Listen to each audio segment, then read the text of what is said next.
We got all of that out of the way. What up, world? A2HH Live, Mike D, Coop on a Wednesday. Happy Wednesday to everybody. Happy Wednesday to you, Coop. How's it going? It's going well. If not, why not? It's a lot going on, man. It's good to be in front of the people. As always, we got people coming into the room. You know what? I got one thing to do before we really get started. I want to make sure that I get the Patreon link into the chat because we're going to be talking a little bit about how things went on the Patreon and some of the shocks that, came with that. But we ain't going to say too much. Actually, you know what? I got a link straight to this episode that we're going to be talking about. So I'll just put that at the top. And the people that want to check that out, it'll give you the link to be able to be a part of that. Boom. Shout out to everybody coming into the room. We're going to talk some hip hop today. Y'all heard that Freddie Gibbs freestyle on Flex? What did you think, Coop? I told you he is a fascinating character. Has an MC. You know, even with our pregame convo about him, I was actually thinking to myself, and he has such a fascinating rap voice too. He does. Because his flow and his voice don't match to me, but no, yeah, it doesn't, but it works. It makes sense. That's what I mean. It's fascinating because it's like, hold up, but you're like, no, but that works. And here's what I mean is that like it's almost like, well, he's from Gary, Indiana. Are we just jumping in? Is this where we're starting? Yeah, let's just jump in. Okay, shout out to L Bugs in the building. Shout out to everybody coming in the room. Thumbs up in the chat, get more people in the room. Go ahead. First of all, did I ever tell you the first time I heard him? It was on Jeezy stuff, right? No, it wasn't actually. Okay. Or if it was Jeezy stuff, I wasn't privy to it. About 2010, Mike, I worked downtown, and I knew this chick named Gracia. I remember you telling me this story. You can tell it again for the people out there. Yeah, and her husband were like heads. You know what I'm saying? And this is when I was still active, Mike. This is when I was making my second joint, the one that I was getting like buzz for. You know what I'm saying? Mm-hmm. And she was literally at work. She was like, "Yo, Coop, listen to this thing." And I just heard this dude, and I mean, he was just spazzing the fuck out. And I was like, yo, I'm like, who is that? She's like, that's Gangsta Gibbs. He's from Gary, Indiana. I was like, yo, I said, the niggas, my dad's side of the family is from Youngstown. So like I've heard stories and seen some stuff in the Midwest, and I've done some traveling. I've met some people, and it's like, I was like, niggas from Gary don't play. She like, yeah, Gracie family was from the Midwest. She was like, oh, I know. I was like, but yo, I was like, he's going to have to learn how to make songs, though, because it was like 2 or 3 minutes of him just rapping his ass off, Mike. I was like, dudes that do that usually can't make songs. Right. Well, that's not the case. You know what I mean? But man, oh man, that's what I mean. That's so fascinating about him because he's one of those rappers. He's what I like to call like a struggle, like corner rapper in terms of like how he approaches it. But his bars are like high level, but they're not like punchline bars. But he's turned into an awesome songwriter and hook writer, Mike, like an awesome one, not a good one, an awesome one, because it's so original and it's coming from a place. I told you, he sounds very much like a young Scarface to me, like on Alfredo, like the perspective and the ferocity. I'm going to get to somebody in the chat said something about Ransom's EP. We need to talk about it. We'll talk about it Friday. We usually handle the new music part of it on Friday, and we wanted to give it a couple of days to kind of sink in, too. Yeah, Gibbs is, and when I hear him on this Flex joint rhyming over A. Marie's Why Don't We Fall in Love, A, it speaks to the versatility we always talk about when it comes to him. Yes. And B, man, he always sounds hungry, man. Like, he never just leans on the fact that, okay, I just made Bandana or I just made Alfredo. And I like the way this rollout's going. Actually, he put out a track list here. I don't know if you can see the screen here, but I'm putting the track list on the screen. He has basically, how many tracks is this? I'll just go through it. The features on here are Kelly Price. That's interesting. He got a feature with Offset. That's interesting. We've heard the Moneybag Yo record. He got Lobster Omelet featuring Rick Ross. Can't wait to hear that. Feel No Pain featuring Anderson Paak and Raekwon. Can't wait to hear that. Ditto. Got a DJ Paul feature here, so you know that means DJ Paul probably did the production. We're all in. This sounds great. Yeah. Gold Rings featuring Pusha T.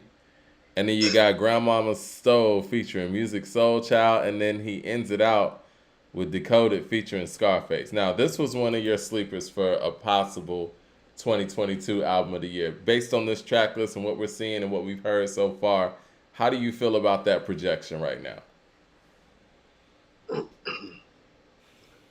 You see this track list, right? I'm about to put it right back up. I see it. I like the way that track list looks, Mike. It makes me feel excited about it. Because here's what I'll tell you. There's a couple things that you need to pay attention to if you're ahead. Like, first of all, the fact that Black Illuminati is not a year old and that song is as great as it is. And it's not on here. I felt comfortable enough not putting it on here. You know, and I hate to bring up another person. This is what we do in hip hop. We compare. It happens. You know what I mean? That's what they do on ESPN all day. But Pusha T did not do that. It was songs that we had heard, maybe not as long as we've heard Black Illuminati, but they were included. And, you know, and when I saw Hear Me Clearly on the track list for Pusha T's album, I kind of got worried. I told you I didn't like that. But, and the record's still dope. It doesn't change that the record's dope. You know, it's just... I mean, all right, it's not even about the record being dope and when it came out or whatever. It's the fact that it was actually on another project. We don't really see that too much in the digital era. We don't see out songs that are on two albums in the digital era. Like, you don't see the days of, you know, Slow Jam being on Kanye and Twista's album. And even in that situation, the one on Kanye's album was different than the one that was on Kamikaze. So when I saw Hear Me Clearly on two albums that came out damn near in the same month, I was worried. But yes, I think to your point, though, the fact that Black Illuminati's not on here is scary. No, that's scary. And here's another thing that's also scary. Well, remember I was talking about that guy that Gracie introduced me to that was like rapping for 3 minutes straight that I was wondering if he could make songs? Well, I mean, that conversation been over since Bandana at least. Bandana's what, 2018? Yeah. Okay. It's 2022. Yeah. Might be 2017, right? Yeah. And then you look at Alfredo, and then you look at Pinata, and it's like, well, it's actually been a minute since he dropped something that wasn't stellar. Like, think about what I'm saying. It's been a minute since he dropped something that wasn't stellar. Maybe you don't consider it to be a classic because, you know, I kind of wanted to have some what a classic is and what a classic isn't talk today. Well, you know, before this thought leaves my mind, what about the other record with Rick Ross, Ice Cream? That was left off too. It's ridiculous. That song was hard. It's not better than Black Illuminati, but ridiculous. Bandana was 2019. Good. Thanks, guys. What'd he say? He said Bandana was 2019. Thanks, guys. Okay. But what year was Pinata? Yeah, Pinata was hard too.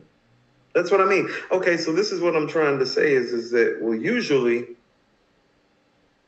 when a guy does something like, well, makes an album the quality of Pinata, and then follows it up with Bandana, and then follows it up with Alfredo, well, Mike, we usually start talking about like their all-time great placement, you know, because like for me personally, it's like, well, the albums have gotten progressively better. Like, it's like it went from like 4.25, 4.5, 5. I think in a year like this, looking at this track list, and I'm going to go back to it again. Sorry, guys. And yes, hit the like button real heavy on this so we can get more people in discussion. We got a lot to talk about today.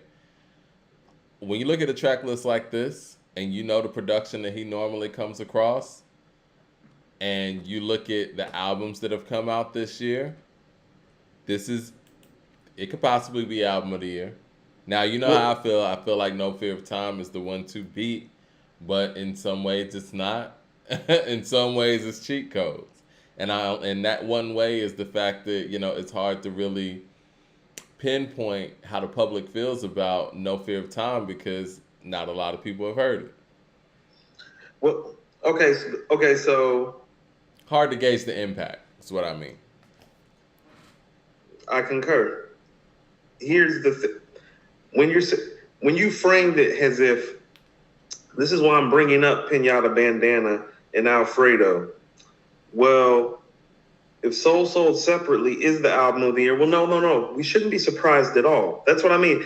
He wasn't a dark horse, really, Mike, because he was like, it's like this.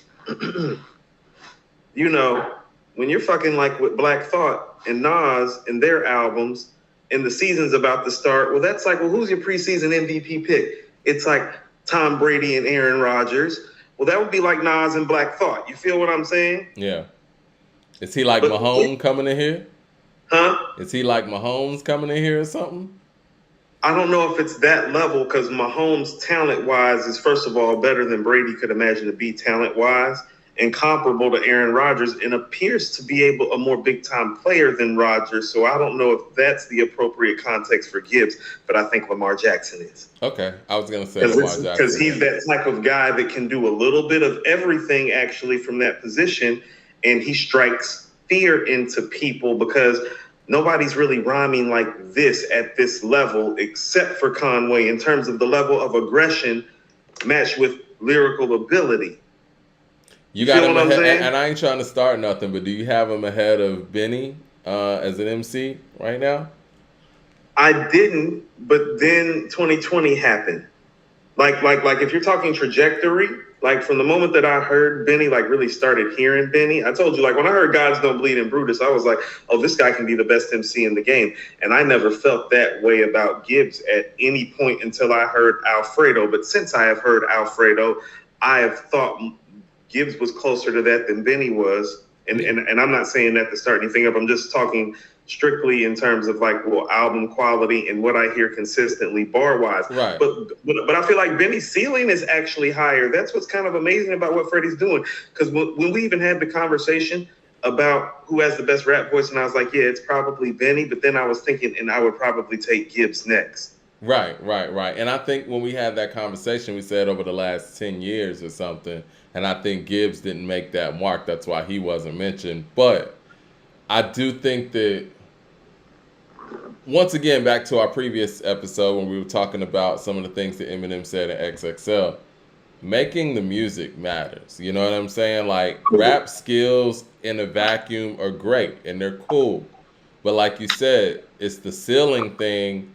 And when you actually make the music, that's what we're judging you on. And again, Okay. and I don't even want to pull Eminem's name out of it, but we do that with Andre 3000 all the time. When people rank him in the top 5, top 10, they're ranking him based on what they would hope a solo song would sound like, or a solo rap album would sound like from 3000, but you have to make those albums. You know what I'm saying? And Gibbs is doing the work and has done the work. And really, I think that Gibbs, in my mind, is more so on the trajectory in the conversation of like a Pusha T or something. I don't, if somebody came across, and Pusha's one of my favorite rappers, somebody came and said, you know what, I think I like Gibbs better than Pusha T. I think Gibbs could be a better MC than Pusha T. I wouldn't be mad. I would disagree, but I could understand. It wouldn't be a ridiculous statement. Okay, so let's go to Palmolive on Bandana. Okay, so what you hear is that, well, Gibbs isn't Pusha T like bar for bar on the mic. You can go listen to Palmolive and hear it because that's prime Freddie, that's prime Push. You know what I mean? Because that's Daytona year, if I'm not mistaken. That Bandana Daytona same year. 20. No, 18 and 19. But yeah, right. it's still Pusha from that era. prime work coming out of both Yeah. of these guys around that time because Bandana and Daytona are being released, a year apart from each other or within a relative time. So when you hear Palmolive, it's like, oh no, Pusha's taking the show. You know what I mean? But here's the other side of it. If you told me that, I wouldn't necessarily argue with you, and I love Pusha too. It's like, well, Pusha as a solo artist does not have Pinata, Bandana, Alfredo.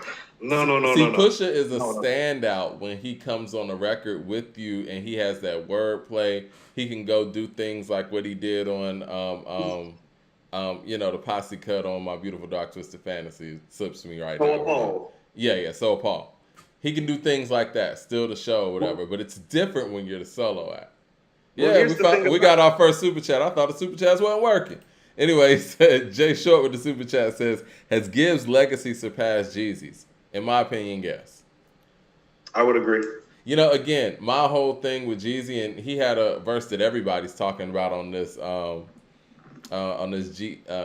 ESTG album. He went for a long time. It ended out the album. But to me, and maybe I'm off course here, I feel like Jeezy had a very, very short season. I mean, he stayed around a long time. He got a lot of albums.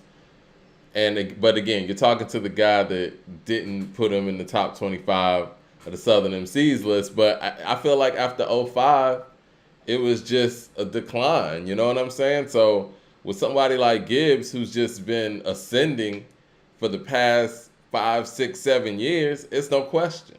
And bar for bar, it's no question. Jeezy has no Alfredo. I mean, this is what I mean. He's making these out. It's hard making albums like this in succession. And so and here's what I would submit to you. Why we hold Kendrick so high?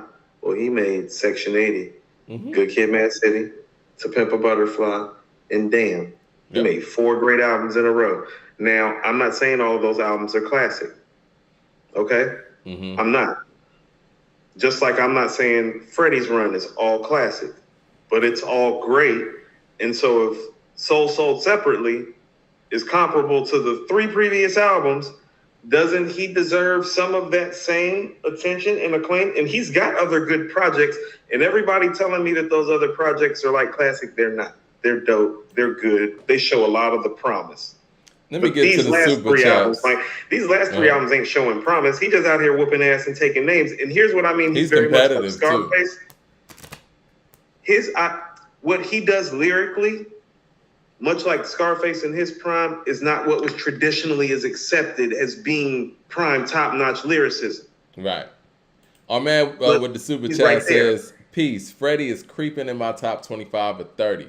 Don't forget he also released Shadow of Doubt, Freddie, I forgot about the Freddie album, And You Only Live Twice, and Fetty with Currency. Yeah.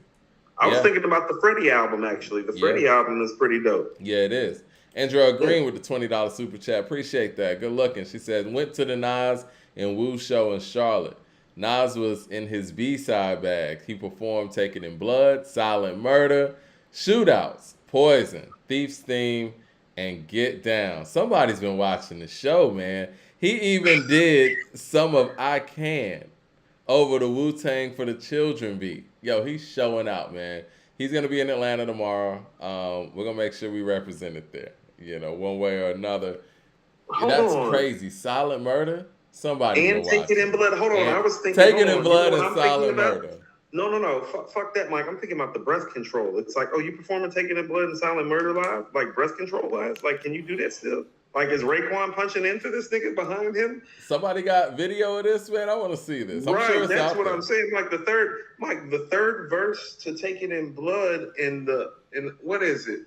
I think it's the second verse to Silent Murder. Like breath control wise, Mike. They say the arms of Nicky Bonds would be enough to blast. A lot of rich niggas fell and start pumping gas. Was this the mind of CIA that bumped up Malik Shabazz? Fuck what they teach in class. I'ma reach the mass.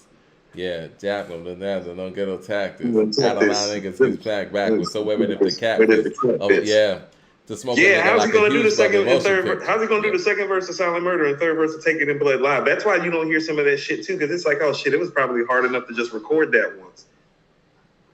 Yo, man, goat shit. Um, we're gonna get to that in a second. Back to Freddie real quick though. He's really building a legacy for himself, and he doesn't really seem like he's slowing down any. And I think somebody said y'all overrate Kendrick. Okay, you know what? I've heard people talk about that, and I've seen people talk about this for years. And maybe he's not talking about us when we say y'all overrate Kendrick, but you know what? What was it? A 6-year break, 5-year break, something like that. And this is what we get. If we don't get anything new soon to kind of rectify some of our thoughts of where we thought Kendrick's trajectory was going, then yeah, maybe we have overrated Kendrick. We didn't overrate the albums, but maybe we overrated him, if that makes any sense. This is okay, so this is exactly what I'm trying to say. Well, if Freddie Gibbs makes, 4 straight good to great, I'm not even good. If he makes 4 great to classic album status albums like 4 times in a row, isn't that what Kendrick did? Yeah. I'm not saying he's a better MC, but here's the thing about it is like, well, Mike, I don't think Ghostface is a better MC than KRS-One, but I have him ahead of KRS on my list. You feel what I'm saying? Mm-hmm. Right. So Kendrick being the better MC doesn't mean he gets the all-time great placement. Because if that's the place, like Cool G Rap would be like 6, Mike.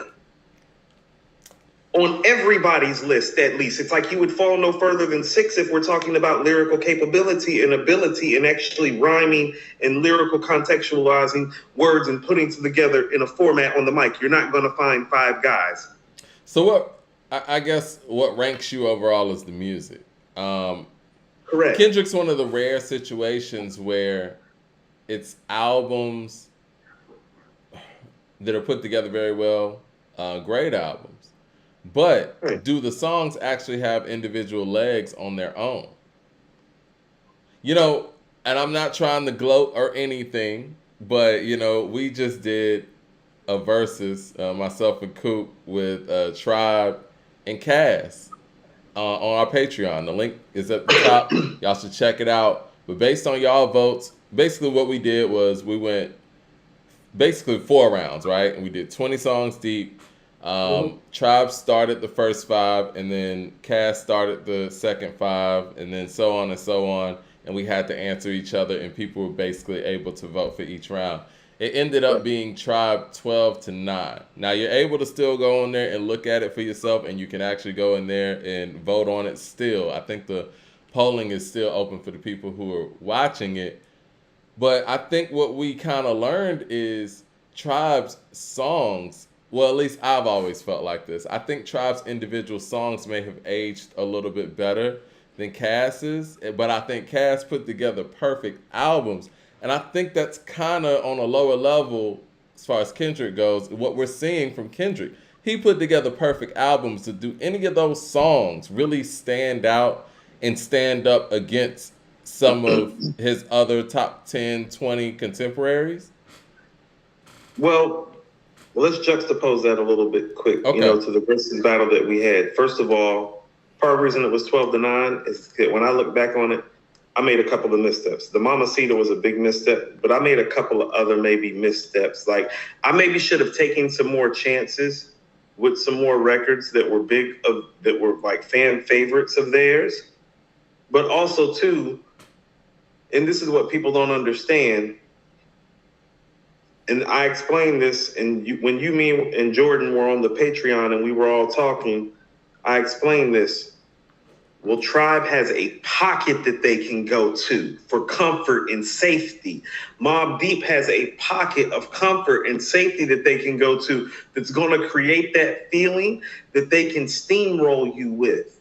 And so when you're doing Tribe's playlist, well, people were like, well, I was surprised it was so close. It's like, no, it just felt like Mike was steamrolling me because Tribe has that pocket. And when you start playing the great shit out of that pocket, it's like, oh, well, that's some of the best rap shit ever. When you're hearing some of the best rap shit ever from Outkast, you're hearing about 3, 4, or 5 different pockets. And so you're all over the place. So it really comes down to the quality of the song.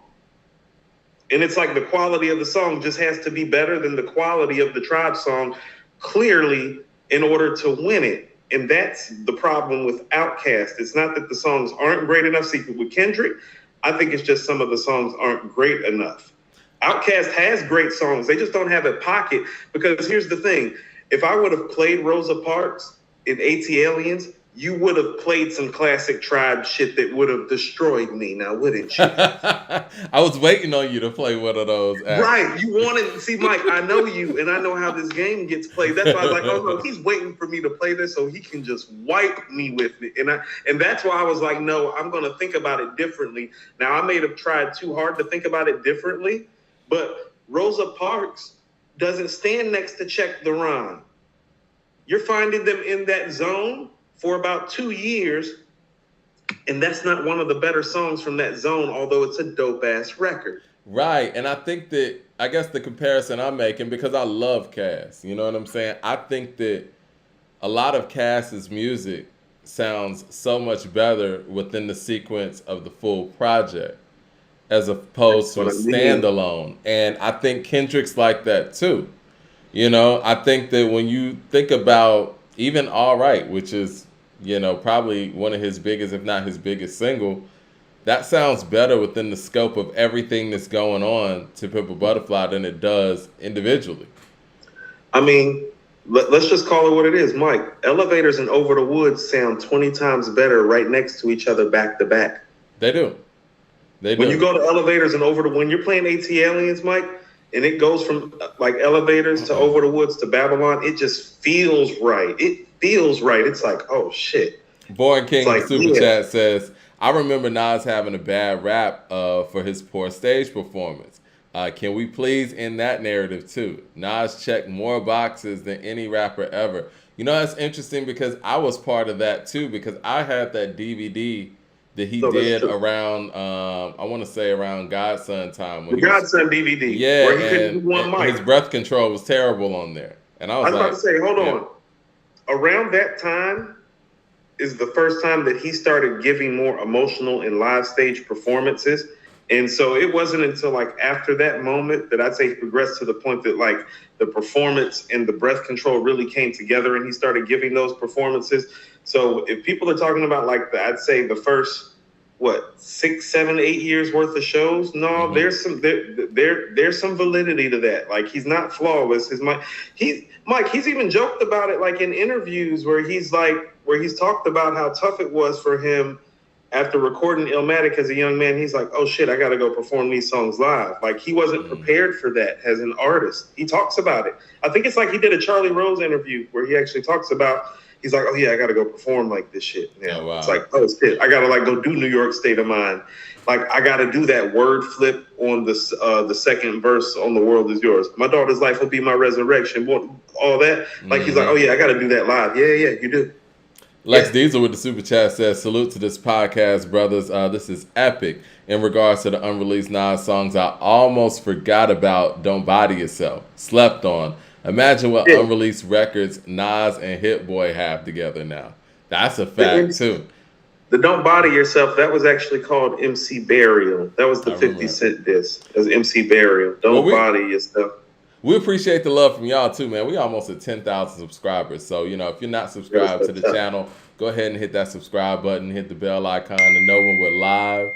And hold on one second. I'm sorry. I'm getting alerts right now to know when we're live. And, you know, tell a friend to subscribe so we can go ahead and get to that 10,000 mark, man. The other thing I was going to say, though, we were just talking about catalogs and oh, no, we were talking about the verses. We were talking about when you and I, what we did on the Patreon.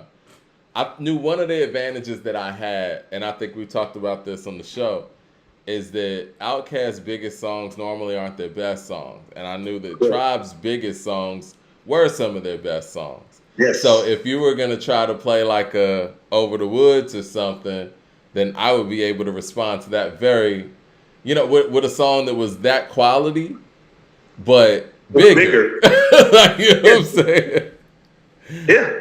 I mean, Tribe just gives you a lot of room, man. And I know you said something about, if we went 10 more, it might be different. But you know what? I might take you up on that. I was looking at the list that I had. I got 10 more. I got Okay, 10 more. so how about this? We'll take the tally up and we'll do 10 more. And you want to know what I was thinking? I was really thinking we need to kind of like maybe like do like rounds of this, Yeah. And so maybe we've done with Tribe and Outkast, and maybe we should move Tribe's catalog over and stand it next to Mobb Deep's catalog and see, because isn't it kind of funny? Q-Tip taught Havoc how to do the drums. I mean, but here's the thing about it. Oh, Prodigy is the better rapper of everybody that's in there, like clearly, like far and away, like he's far and away a better rapper than everybody in there. And that's all respect due to Q-Tip. But think about it. Q-Tip taught Havoc how to do drums. And Havoc had Prodigy. That's part of why that Mobb Deep shit is so classic, Mike.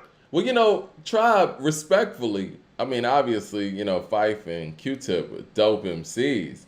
But it wasn't really about the bars. They were great song makers and the whole vibe itself.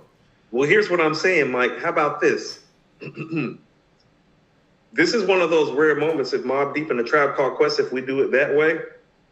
Well, Mike, you can hold whatever record that you want to the end. You're not winning. What are you going to do with Award Tour getting washed away with Shook One's Part 2? It's probably not going to happen. As much as I love Award Tour, Mike, let's not get it fucked up. It's not Shook One's Part 2. It's not. It's not beating that. So it's like, that's what I mean about how Mobb Deep's different. They make Tribe do different stuff. See, you can't hold Electric Relaxation and Award Tour to the end against Mobb Deep. I got Quiet Storm and Shook One's Part 2. You get your ass waxed that way at the end. Hold on. So you think that you would beat me if you had Mobb Deep and I took Tribe again? Listen to what I just said. Who taught Havoc how to do drums? Who taught Havoc how to do drums again? Q-Tip. And Havoc has Prodigy, right? I think you're looking at this totally wrong. For 20 songs? I think you're looking at this wrong. You don't want that. No, I'm not. But what I do want. You just said. No, I want you to listen to what you just said. You said, well, I knew with Outkast that I could give you a quality song if you were to play something like Over the Woods, but just a bigger song. Oh, well, you can't do that to Mobb Deep now, can you? Because if you do that, I can play Survival of the Fittest or Give Up the Goods or Shook Ones or Eye for an Eye. No, you can't do that to Mobb Deep. No, you can't. You can't son Mobb Deep like that. I think you're looking at this wrong. Because some of their biggest stuff is their best stuff too, and you know that too. I think you're looking at this wrong. Quiet Storm's not an album song, Mike. Since we're talking about remixes, Mike, you want to play remixes against Mobb Deep? You're looking at this wrong. You're looking at the bar work. You're looking at the bar work. I'm looking at I'm looking at both of it. I'm looking at the drum work and the bar work. I ain't even talking about the drums. I'm talking about the song making ability, man. Like Tribe song making ability is crazy. Now, this is what I was thinking. I think we might need to take it back to producers. Because Versus started with producers or whatever. And I remember you saying that you felt like Havoc could beat Just Blaze. I'll take Just Blaze. He can. Okay. You want to take Havoc and I'll take Just Blaze? You want to do that? I don't know how we got the Havoc and Just Blaze when I was submitting the Tribe Called Quest and Mobb Deep. Because Tribe just went. I would wax you with Tribe, honestly. But I know we just went. I mean, we could do that further down the line. but the playlist that I put together for Tribe is just fresh in everybody's mind. So it wouldn't be fair to come with a whole new, you know what I mean? I feel you. No, I feel you. But Havoc versus Just Blaze? Mm-hmm. I mean, are you confident in Havoc in that way? Mike, I'm not worried about you at all. I got 10 classic Havoc joints that it's like you can't beat. Like you can play, like Mike, didn't he did You Don't Know, right? He did You Don't Know, yeah. That's about your only certain victory as far as like the top 10 classic songs. Like, Mike, you don't have Just. Okay. I love Just, but it's like, you think Rock the Mic gonna win, Mike? I might not even use that. That's what you thinking? What do y'all think in the chat? Nicholas Amos with the super chat says, what about EPMD in the verses? I would love to do that too. They got jams. Now, what do y'all think about this whole Just Blaze and Havoc? Should we do it, or what do y'all think we should do next? Tribe aren't winning against Mobb Deep. Y'all really don't want to do this, man. You know, for the people who are saying this stuff, y'all probably would have said the same stuff about Cass. Y'all need to listen to the Patreon. And hold on, Tribe Mike. gave No, them that work. I'm not one of those people though, because I said this is like no. For me to beat Tribe with Outkast, I said I would have to play it perfectly, and I didn't play it perfectly, so I lost. So that's understood. That's respect the Tribe, because I feel like Outkast albums and overall song making ability from beginning to end is better. But that's the thing about it, Mike. It's not from beginning to end. It's for 20 songs. And that's why I said I had to play it perfectly, because I'm very clear in my mind. How about this, Mike? If we're going 30, 40, 50 songs deep, oh yeah, that starts leaning in Outkast's favor. But if we were just playing 5 songs, 10 songs, 15 songs, 20 songs, maybe even 25, Mike, no, that's in Tribe's favor. So you have to play it correctly. You know, I'm not saying it can't be done because it's Outkast. I'm saying, no, How about this? If it was a heavyweight fight, Vegas was taking odds, A Tribe Called Quest should actually be favored because they have more knockout power, and the skill set and the reach and the length and the height and the weight are comparable. It's like, well, height and weight's comparable. Oh, well, length is comparable. Reach is comparable. Age is comparable. It's like, well, who's got more knockout power? That's where the odds go. You know, I really wish you would have picked Mobb Deep, because I hated giving Outkast that work. I would have loved Mike, it. you didn't. Mike, first of all, Mike, let's back up. First of all, you didn't give me no work. It was 12-9, and I made a mistake, so it probably should have been 11-10. So, like, stop acting like you gave me some work. 12-9 is not giving me some work. You just won. Jason says Kanye versus Tribe. Yo, this is what I will do. Would you take Dre and I'll take Kanye on the production end? You down to do that? Why do I have to take Dre? Okay. No, hold on. When you're well, saying, who would you take against Kanye? Who would you take against? Hold on, Kanye? no. Hold on. On the production end, since we're talking about it, I'm assuming you get to use Kanye records too. Well, you get to use Dre records. Of course I do. I need the Chronic and I need the Chronic 2001. So yeah, that wouldn't be fair to say one person couldn't use their, material and the other one can. Okay. No, I'll take Dre. I never thought I would hesitate to take Dre. It's just like I know what Ye shit look like up and down, and I've actually been on a little Ye kick lately. So yeah, it's pretty phenomenal, Mike. Some phenomenal stuff going on in there. You know. But see, Dr. Dre's top of the top stuff is very, very tough to beat. I mean, Mike. Somebody said Kanye versus RZA. You want to take that instead, or no? No, hold on. No, I'm gonna take the Dre shit. No, I'm gonna take the Dre shit because I'm gonna tell you why. Because you're gonna maybe potentially how about this? Some of RZA's best beats are not as well known as some of Kanye's biggest beats.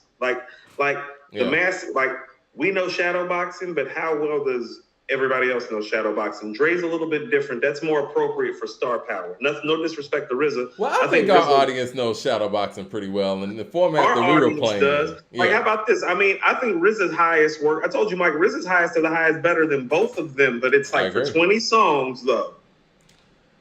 For 20 songs, but see, again, on this very podcast, when we first started, might have been our first or second episode or something. Dr. Dre versus RZA. Yeah, I took RZA over Premier. Yeah, I took RZA over Premier because I understood that RZA's highest of his highs are just better. I mean, do you want to take Premier on anything? Hold on. You want to know it? Let's set up a couple. Hold on. Okay. What are we doing? I really want to do the Just Blaze and Havoc on Monday, if you're down to do that.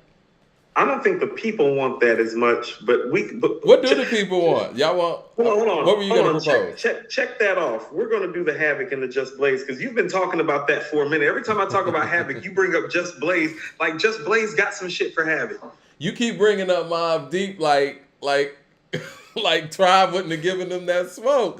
Come on, man. Okay, Mike. Here's what you have to understand. So let's say, how about this, Mike? If we're making a list of the top 10 hip hop groups of all time. Yeah. A Tribe Called Quest is probably 4th or 5th, right? But Mobb Deep's 7th or 8th. Stop acting like it's some gap. Hold on. 4th or 5th. Who are the Maybe. top hip hop groups of all time then? Well, Wu-Tang Clan's number one, Mike. Okay. Wu-Tang Clan ain't nothing to fuck with. Okay, no. Let's keep it a buck. And I love Wu-Tang. But we're talking album work. You're gonna have this if album we're talking about right album now? for album, because if we're not counting the solo stuff, if we're talking about the album work that groups have done, is Wu-Tang number one still, or are we giving Wu-Tang number one because of all of the solo stuff? How about this, Mike? I'll tell you this. Well, that depends. How about this? I think Into the Wu-Tang and the Low End Theory are a wash.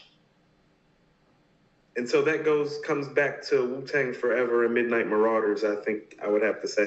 So what say you? Well, that's Midnight Marauders. And right. The first album clears everything else that Wu-Tang put out.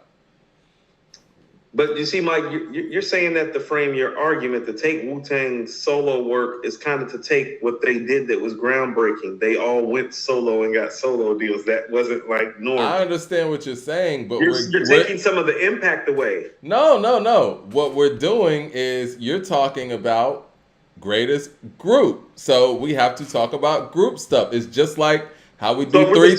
So we're just talking strictly So we're talking about music and we're not talking impact? Well, I mean, impact comes from the group stuff, right? Okay, so Enter the Wu-Tang's way more impactful than anything Tribe ever did. Definitely. Because it spawned groups doing solo projects, and those solo projects turned into classics, and they ran hip-hop in a way Tribe never did. So off Enter the Wu-Tang alone, they would be ahead of Tribe. Because what they did in one album was more legendary, more groundbreaking, and sustained itself more than anything Tribe ever did. Well, we can make that argument. One album. We can make that argument that 50 Cent's better than Cool G Rap then. You know what I mean? If you want to talk about Nobody impact. believes that shit. 50 doesn't believe that shit, Mike. I'm just saying, I don't like the Mike, impact if you go argument. ask 50 if he's better than Cool G Rap, he is not going to tell you that he's a better rapper but than if Cool you want to talk about he'll tell you he's like, I'm a better songwriter than Cool G Rap. But if you want to talk about impact, though, what about the whole lane and subgenre that was created by the Low End Theory? That the Roots walked through, that Common walked through, that Kanye West walked through. So, and you want to talk about impact, I mean, Tribe got kids all around here, the Neptunes and everything. So I don't know if the impact is just totally as lopsided as you think. Wu-Tang literally changed the way the industry operates, Mike. Well, like I said, Tribe got kids everywhere, and they created they a got whole kids. They didn't subgenre. change the way, Mike. They didn't change the way a structure operates. They changed the way that a whole. They changed the way music sounds. People have been doing that since music started. Yeah. Very few people come along that change the structure of how an industry is structured. We'll go into detail on how they changed the structure. It made people, Mike. It made people go Bobby Brown in hip hop, is what I'm saying. It's like, hold on. It's like, oh no, these niggas is really all talented enough that they can get solo deals. Not one dude goes solo. They can get solo deals. Everybody can go do their thing and make some money. That was different in 1993. So I don't care how Tribe can have all those musical kids they want. We're talking about somebody that changed the industry standards. But you're talking about the impact. They went platinum going grimy, Mike. They went platinum in 1993 off grimy shit, Mike. Like, what are we doing here? I understand what you're saying, but you're talking about impact and changing the structure. Well, who walked in that door and followed that same structure successfully? Mike, because the impact is there, then you could name me like 5 or 6 other Wu-Tangs that did that. No, I can name you all the other groups that broke off afterwards and went solo, though, which is almost all of them, which is why we barely don't have groups now. Who? Goody Mob, Mike. Hello. Really? Is that where you're going to go? So you're telling me... No, Mike, I want to keep it right in your backyard. Did Goody Mob not break off and go solo? CeeLo did. No, CeeLo ain't the only one that's released solo work. Correct me if I'm wrong. So you're telling me... Have they released solo work? Cool. No. Right, first of all, we got to do... When did they come out? Mike, answer me 2 questions. When did they come out, and did they release solo work? Cool. First, I want to give a brief history lesson. CeeLo was already solo. The Lumberjacks, which is Timo and Cujo, were already a duo themselves, and Gibbs was already a solo act. They actually came together to be Goody Mob because it just made the most sense at the time. So them going solo, quote unquote, is not really them going solo. They were already solo artists anyway. Hey, Mike, I appreciate the history lesson. They got packaged up as Goody Mob. That's how they got remembered. I'm asking you what year they came out and if they went solo as Goody Mob. You're talking about what happened before Goody Mob happened. I'm talking about Goody Mob, the group. You're talking about what happened before the group came together. Okay. So you got Goody Mob and what else? But if Goody Mob is your example, lesson, Mike, when you're giving the history lesson, you're talking about what happened before the group came together. I'm asking you, once the group came together, did the group break off and make solo projects? Yeah, in multiples? They did. Yes, that didn't happen before Wu-Tang Clan. It happens all over the place now. That's all I'm saying. So that never happened before Wu-Tang. Prodigy and Havoc, Mike, Mobb Deep. So that never happened before Wu-Tang. Hold on, let me get to the super chats real quick. Jay Short, one artist, Mike, not multiple artists. One artist, as in Ice Cube went solo. Exactly. Jay Short with the super chat says, what about Scarface? He exists, right? It happened before Wu-Tang. Like I said, one artist. Willie D had a solo album. No, Willie D had a solo album too. He did. Who? Willie D. Jay Short with the super Willie chat solo album was says. kind of dope. So was Big Mike's. Exactly. Jay Short with the super chat says, Tribe has melodies and an ease to their music that catches you the first time you listen. I love Mob and Cass, but their music has too many layers for verses. Let's see. It's another super chat. Jay Short says Primo versus Kanye. You down to do that? I mean, I really want to do what what the people want to do. Like Primo Kanye is cool. Like however you want to run it, Mike. I like the Kanye Dre thing. I think that's just more exciting. I think so too. Jason says RZA could beat Ye on some rap-ish. Eric Terrell with the super chat says Organized Noise versus Dr. Dre. Now that one I'm not willing to take. Yeah, you want to know what I do like? Like I would do the DJ Premier RZA thing again. You know what I'm saying? Like I felt that was an appropriate battle. I mean, Mike, I think in a lot Primo of ways, messed up.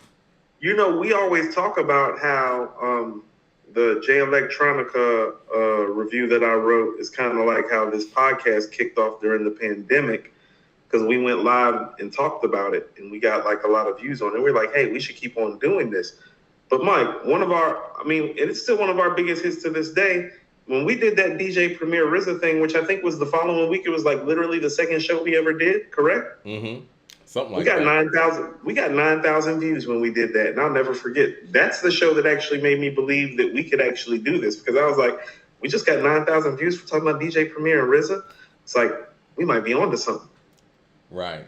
Well, to go back to that episode, I remember thinking that when Premier played that Christina Aguilera, Ain't No Other Man, I was like, yeah, this is over. That was a big misstep. I told you he need not play that. I told you if he was going to play one of them records, he needed to play that All In Together with Method Man and Limp Bizkit. That shit was hard. That beat was stupid. And you know what? Now that you bring that record up, I want to remind the audience. Fred Durst has rhymed over a Premier beat, and Eminem has not. You're about to go there. Oh my God, you were Fred so petty. Durst has rhymed over a Premier track, and Eminem has not. And Eminem also hasn't responded to the Black Slim Shady. Okay, we can continue. Petty levels high.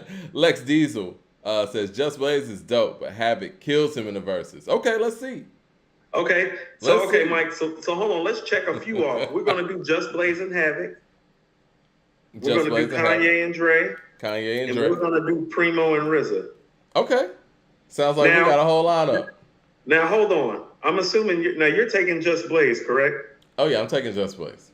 And apparently you're taking Kanye. How convenient.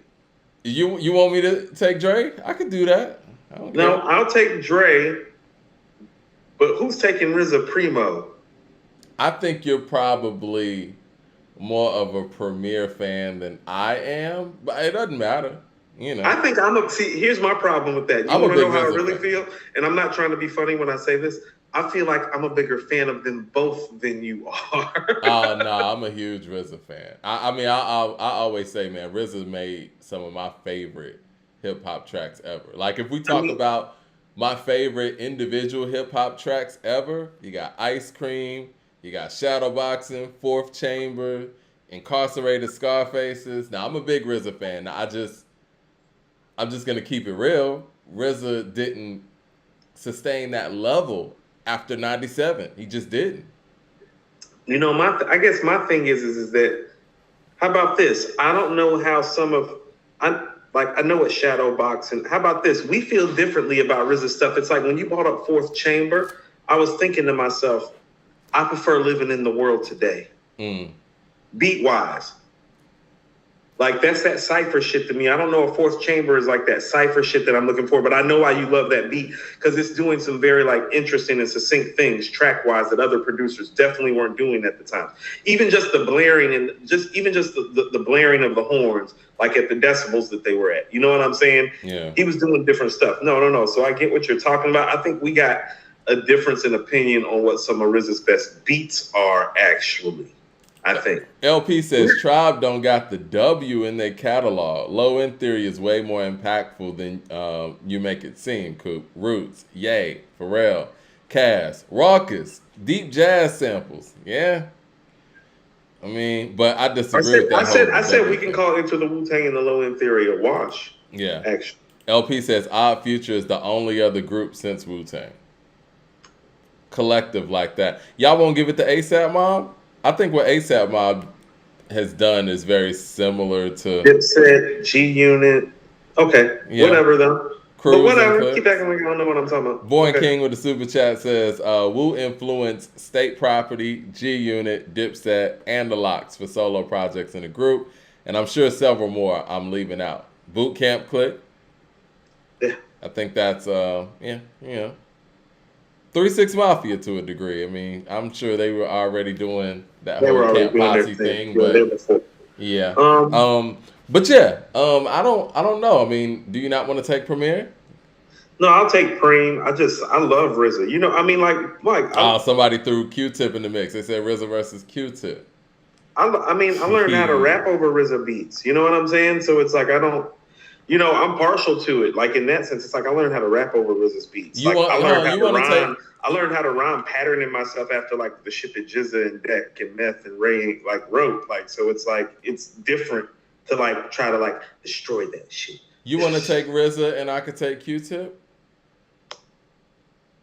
You want to know what? I like that more actually. I'd enjoy that more. I would too. I would too. You know. So who do we have for Preem though?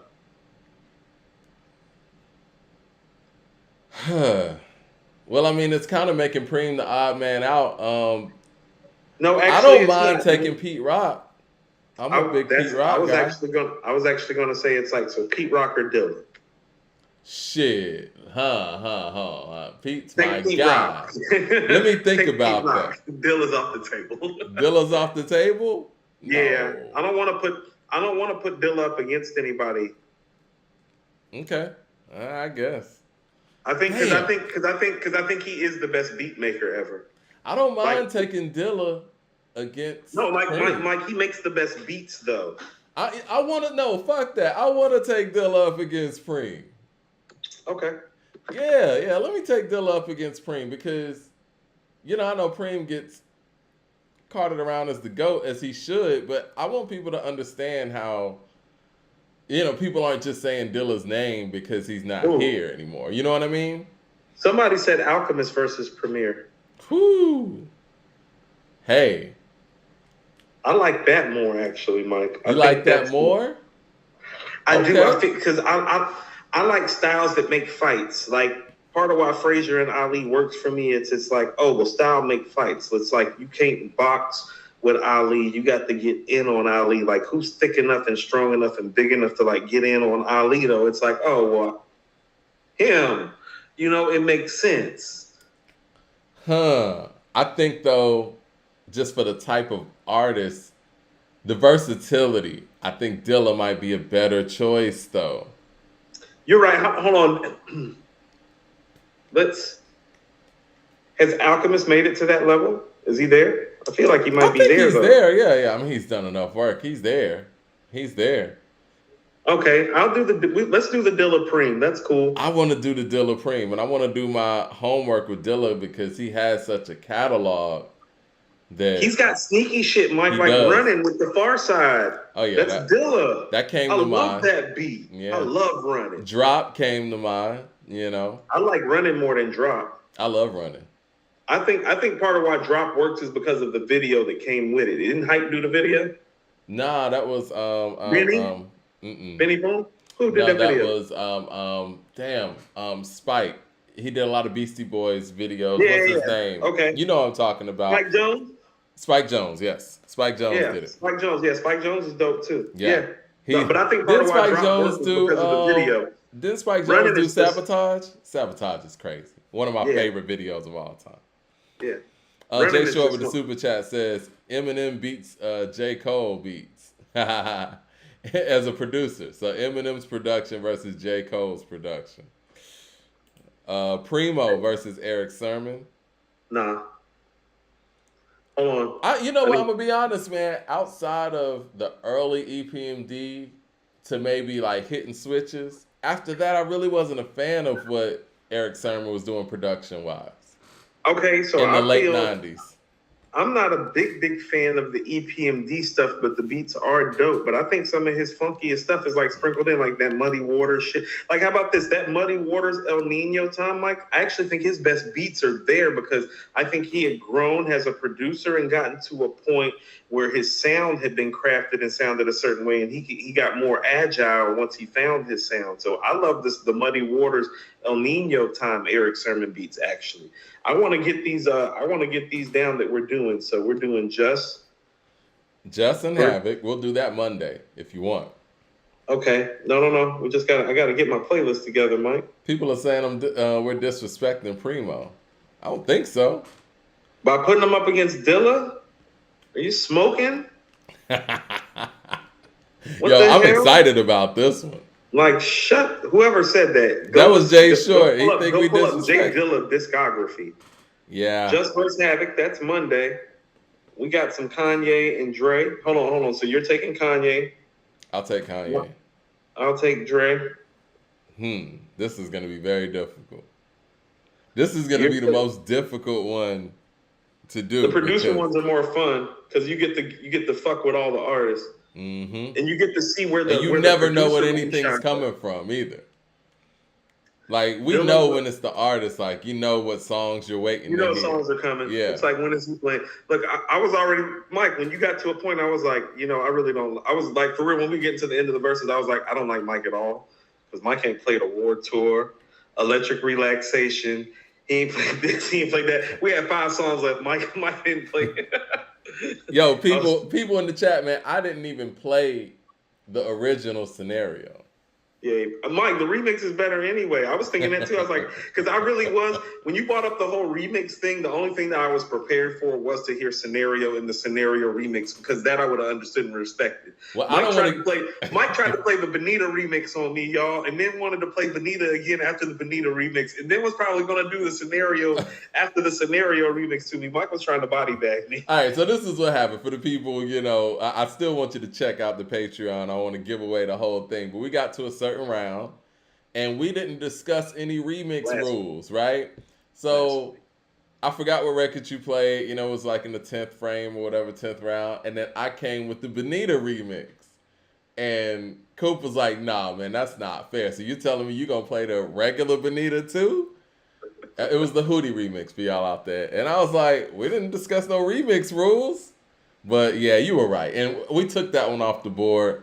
I came with another record, but yeah, at that point, I think I had already played the Scenario remix, and I was good with not playing the other Scenario. But yeah, I mean, it's different when it comes to producers because you never know what's coming.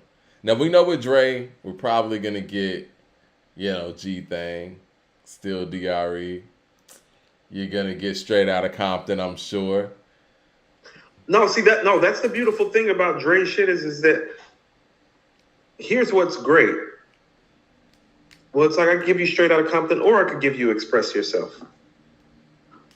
From a production standpoint, I'm not crazy about Express Yourself. I mean, it's a great song contextually, but production-wise, I could take it or leave it. And here's the other problem too. I'm gonna tell you the biggest problem with some of Dre's stuff is like, well, some of his best beats, at least as far as the early part of his career, where they're on Niggas for Life. It's like, how does Niggas for Life play during the verses? I mean, I would say that songs like "What's My Name" from Snoop play very well. You know, you just and this is and you're probably gonna see this, and I'm sure you already know that. When it came to the Tribe thing, I was just going for the bangers, and I was going for shit with instant Because you impact. could. Because you could, right? Yeah, I had to think and about I think mine with I had Dre, Outkast. you can do that too. Well, here's the thing: you can literally run down Tribe's hits and be like, "Oh yeah, that's some of their top 20 stuff." With Outkast, it's like Rosa Parks' top 20. It's like, oh, I don't know about that. I was surprised you didn't play "Skew It" on the Barbie though. I told you I should have played "Skew It" on the Barbie instead of Mamacita. That's where I made a mistake. That's my fault. You would have won that round. I don't even remember what it was up against, but I'm sure you would have won that round. Who did we have RZA going up against? RZA was, damn it. We just talked about this because we were talking RZA Preem, but then we put Dilla and Preem together. Yeah, we put Dilla and Preem together. Who did we do RZA with, y'all? Let us know in the chat. Let me get to these super chats real quick. It says Harold may have did the first guys. Dale was working on Dale was working on bringing Crew out when he was with Ice Cube. Oh, okay, so he was saying that the Hieroglyphs may have been the first guys to do it. Dale was working with bringing out when he was with Cube. Jive signed several of his crew as solo, duo, etc. They signed Casual. Casual released Fear itself. DJ Tim Space says Casual's album. I remember that. Lose by Mobb Deep is my favorite, one of my favorite beats. Jay Stone says, how about Death Row versus Bad Boy? I mean, none of us want to take Bad Boy in that one. Uncle Fran with the super chat says, yeah, I noticed that you're not that big on EPMD. It breaks my heart. EPMD's great. It's not that I'm not that big on it. I'm just not as big as everybody. I think EPMD is one of those things, Mike, and I think you've said this before. I think if you were closer to being there or brought up on it more, it probably hits you more. And my big cousins that put me on, like Six and Vici, like they played NPMD and they bumped it, but that wasn't what I was drawn to. I was always more drawn. We said RZA and Q-Tip, by the way. Yeah, I was always more drawn to Slick Rick in Public Enemy and Rakim and Cool G Rap when they played it. I always was. So it wasn't like EPMD wasn't dope. It was like the other shit they was playing was dope to me, like NWA. Like I remember when the first time I heard Scarface and he scared the shit out of me, Mike. You know what I mean? Like I just remember that more than EPMD, so it stayed with me more. I think EPMD is probably a precursor to Tribe in a sense where you got two MCs that are not like, slaughtering type of MCs, but they're about making dope songs. You know what I'm saying? Eric Terrell with the super chat says, Organized Noise, what's wrong with that? They have tons of hip-hop and R&B. Atlanta Legends sounds like Southern bias. Guess you got to be from New York to get love. No, I love Organized. I think Organized is one of the best ever. I just don't think that their catalog's long enough to fuck with Dre. I think you put Organized against Dre or something. I think Organized is some of the best, and I wish they would have kept going. But I think Organized had a run very similar to like Manny or Beats by the Pound. So it's like, and also too, if we're gonna do production, I'd rather put them up against a production team. So I tell you this, it's like speaking of which, I was just listening to Sleepy's theme last night. Classic, very understated project. Hold on, Mike. I got something for the guests that felt that way. What do you think about Organized Noise versus Trackmasters? Same time period. Jeez, man, Trackmaster's got a lot of shit. I'm cool with it, but I think we're understating on a commercial viable level what Trackmasters has done. It's gonna be different because when you throw in Doing It, I Shot You, the LL shit, Mike, just the LL shit on Mr. Smith. Yeah, I think we need to find a comparable matchup for Trackmasters, actually. Okay. I think Trackmasters has a lot of stuff. Hold on, how about this? I mean, What about this? Are you willing to take Puffy against Trackmasters? No. Okay. I will not take that. Okay. Reggie with the super chat says, thoughts on Coastal Contra's version of Scenario. Still got to listen to that. It's so much music out there. DJ Tim Space King says, Mobb Deep, win or lose? My bad mistake. Yeah.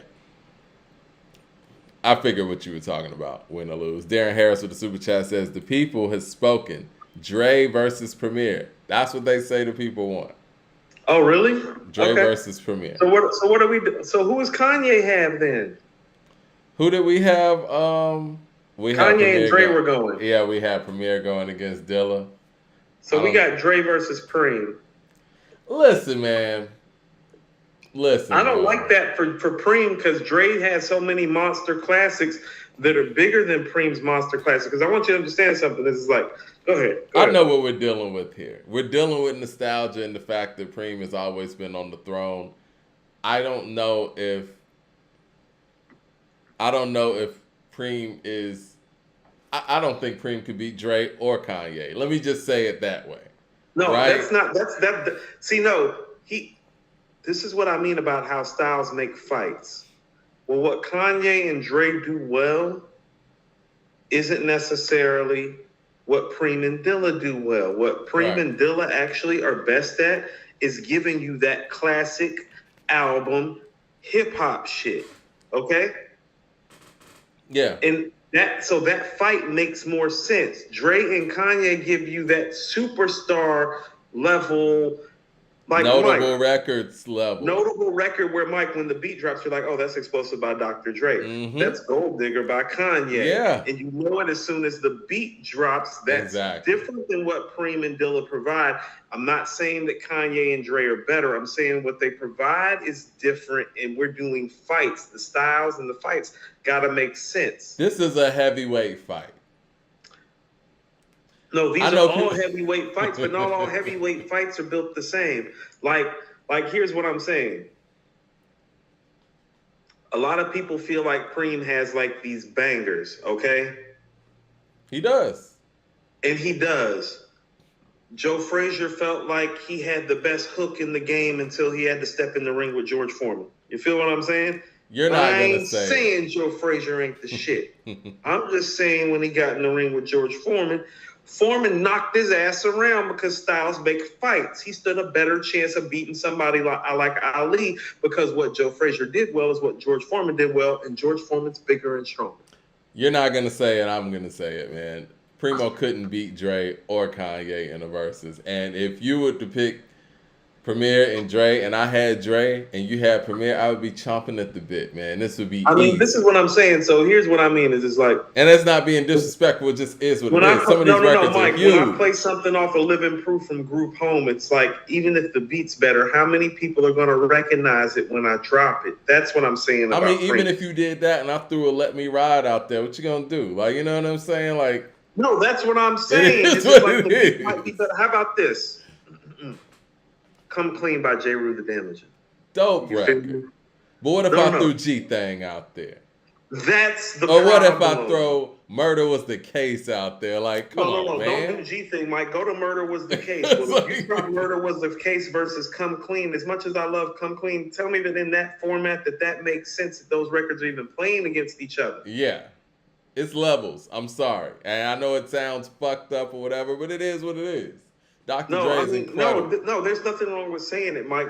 I mean, you are being a little disrespectful because what you're saying is... I'm not trying to be disrespectful. I'm just being real because if we're playing the music back to back... Like, just like all classic albums and songs aren't made the same, well, beats and production styles go the same way. And so what Kanye and Dre specialize in is memorable classics that everybody knows and recites. Dilla and Primo specialize in making hip-hop classics that the streets are going to immortalize forever. You know Q-Tip's my guy, and I done picked Q-Tip on a whole bunch of stuff, but I would be in a backward position if you had Dre and I had Q-Tip. I just would be. The Dre songs are just so big. It is what it is. Like, no, Mike, Award Tour's losing to nothing but a G thing. Yeah. Yeah.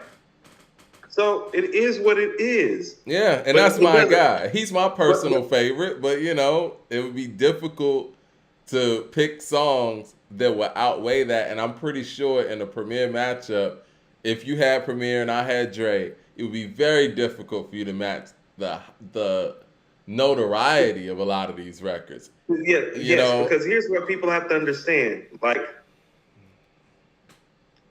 Preem making classic beats like the 10 Crack Commandments, is more arbitrary and an outlier than the norm of his catalog. Well, his classic beats sound more like A Million and One. Great. And Rhyme No More, which is great. That's what I'm saying. No, that shit epic. And for me picking Dilla, that's going to be tough for me to contend with. You're actually, I'm about to say, Mike, Dilla going versus Preem. Dilla's actually the underdog because I actually got more stadium flow and big boy shit to throw out than you do. You have to find something that's going to go with unbelievable. I think my edge having Dilla in that situation is the R&B lane. And doing Didn't You Know or Got Till It's Gone, stuff like that, you know, and daring you to match that, you know, but I'm going to have to get real creative. No, I agree. Yeah. And, but this is what I mean. Everybody can all be great and all be considered like in the same vein or same level. No. There's not much separation. Like where there's separation, it's like, if there's separation, you're going to hear it when we play it. But it's like, I don't hear any separation with these guys. It's just different stuff that they do. And I think every that time was New the York State problem. of Mind drops, it still excites me. You feel like the part 2 has a better beat. Yeah. I think, you know what? This is the thing, though, man. I think that's what happened in Manny Fresh and Scott Storch's verses. And it made Manny look a certain way when it just wasn't a good matchup. You know what I'm saying? Like, it wasn't a good matchup for either guy, but Scott Storch was able to kind of lead the pace with some of the notable records that he had, and it made it look like a blowout in that sense, but that wasn't the matchup for Manny. Honestly, Manny's matchup should have been more of Swiss Beats, really. No, Mike, I was actually going to tell you, how about this? This is what I mean about how styles make fights. Even though DJ Paul is a better producer than Scott Storch and Manny Fresh, he would have stood a better chance against DJ Paul because it would have been Southern Classic for Southern Classic and people would have been more engaged because the fight would have made more sense. They've actually made stuff together too, so that would have definitely made sense. LP with the super chat says, my favorite group back in the day was EPMD Fife. Yeah, I remember that. You could tell it. I mean, I remember when Fife said that. His rap style, I mean, he kind of sounds like Eric Sermon sometimes, and like with his rap style. For creativity. And whenever I go solo, my favorite rapper will be me. Jay Short with the super chat says, Primo will always win. Nostalgia too strong. I don't know. I think Coop got this one right. Now the song, man. All right, so man, I'm gonna have to contend with Mass Appeal and all that shit. Jesus. Jay Short with the super chat says, Dre's beats may be better, but MCs brought their A game with Primo. How much do rappers' performance factor into the production battle? I mean, you gotta look at the Patreon that we did. I think it's more about the effect of the song. That's what I was noticing because here was the thing: some of Outkast's best stuff. Well, how about this? Coop's like, listen to the rap, Shaw. I'm like, man, people grooving right now. Right. How about this, Mike? Because Tribe because Tribe has a pocket mic, you could pretty much just lead off every record from the top. You feel me? Like I had to pick and choose my spots, like to win. That's what I'm saying. Is it's like, oh, I may not be able to beat you with that first verse on Elevators, but I'm beating you with that third one. You feel me? Mm-hmm. And so that's where the mic performance does matter, and that's why I've always told you, well, RZA's really a problem. And Primo's really a problem because, well, Primo's best stuff, Mike, if you're really going to get down to it, well, you're probably, at some point, you're going to hear Nas, Big, and Jay multiple times. Yep. And so in a 20-song format, you're probably going to hear Nas, Big, and Jay probably anywhere from 6 to 10 times. Mm-hmm. So you're already in danger. Yeah, man.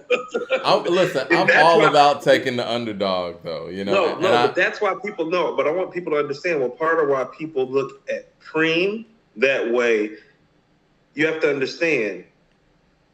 The artist bought the A game to his tracks. That doesn't necessarily mean that he always bought his A game. Like, I'm probably not going to be able to, like, how about this, Mike? If I play Friender 498 and you don't win, something wrong. You're probably not going to play Friender 498. I'm not, but do you get what tracks? I'm saying about how? But I'm just bringing up a rapper who's all-time great, bringing his A game to a primo track, and it's like, oh, that doesn't mean that's an all-time great primo beat. You're thinking about that how all-time great that guy sounded on that primo track sometimes. I mean, I'll give you another example, a song that many of y'all love so much. I mean, I Gave You Power. I'm not a big fan of that beat personally, but okay, Mike, it's not that I'm not a fan of the beat, but I'm telling you right now, I'm not picking it or playing it. Yeah, you should. Yeah. No, you're gonna fade me. You should. And people gonna be like, "Ooh, you hear what Nas saying?" It's like, yeah, I've been hearing what he's saying since '96. How that beat go? Yeah, it didn't really matter. Lex Diesel with the super chat says, makes more sense to do Primo versus Dilla and Dre versus Ye. Don't put Primo in a fight you know he can't possibly win. I mean, it sounds messed up, but it is what it is. CJ Kidd with the super chat says, would still love to see Illmatic versus Akumanai, just cuz. LOL. Eric Terrell with the super chat says Teddy Riley versus Dr. Dre. They the same age, plus Teddy has lots of hip hop. I think that's a little imbalanced because one's pretty much strictly hip hop and the other one is pretty much strictly R&B. Now they both have dabbled in both sides, but most of Teddy Riley's strongest stuff in his catalog is R&B, and Dr. Dre doesn't have a lot of strong R&B out there. What do you think about the Neptunes versus Timbaland? I mean, it's 2 versus 1.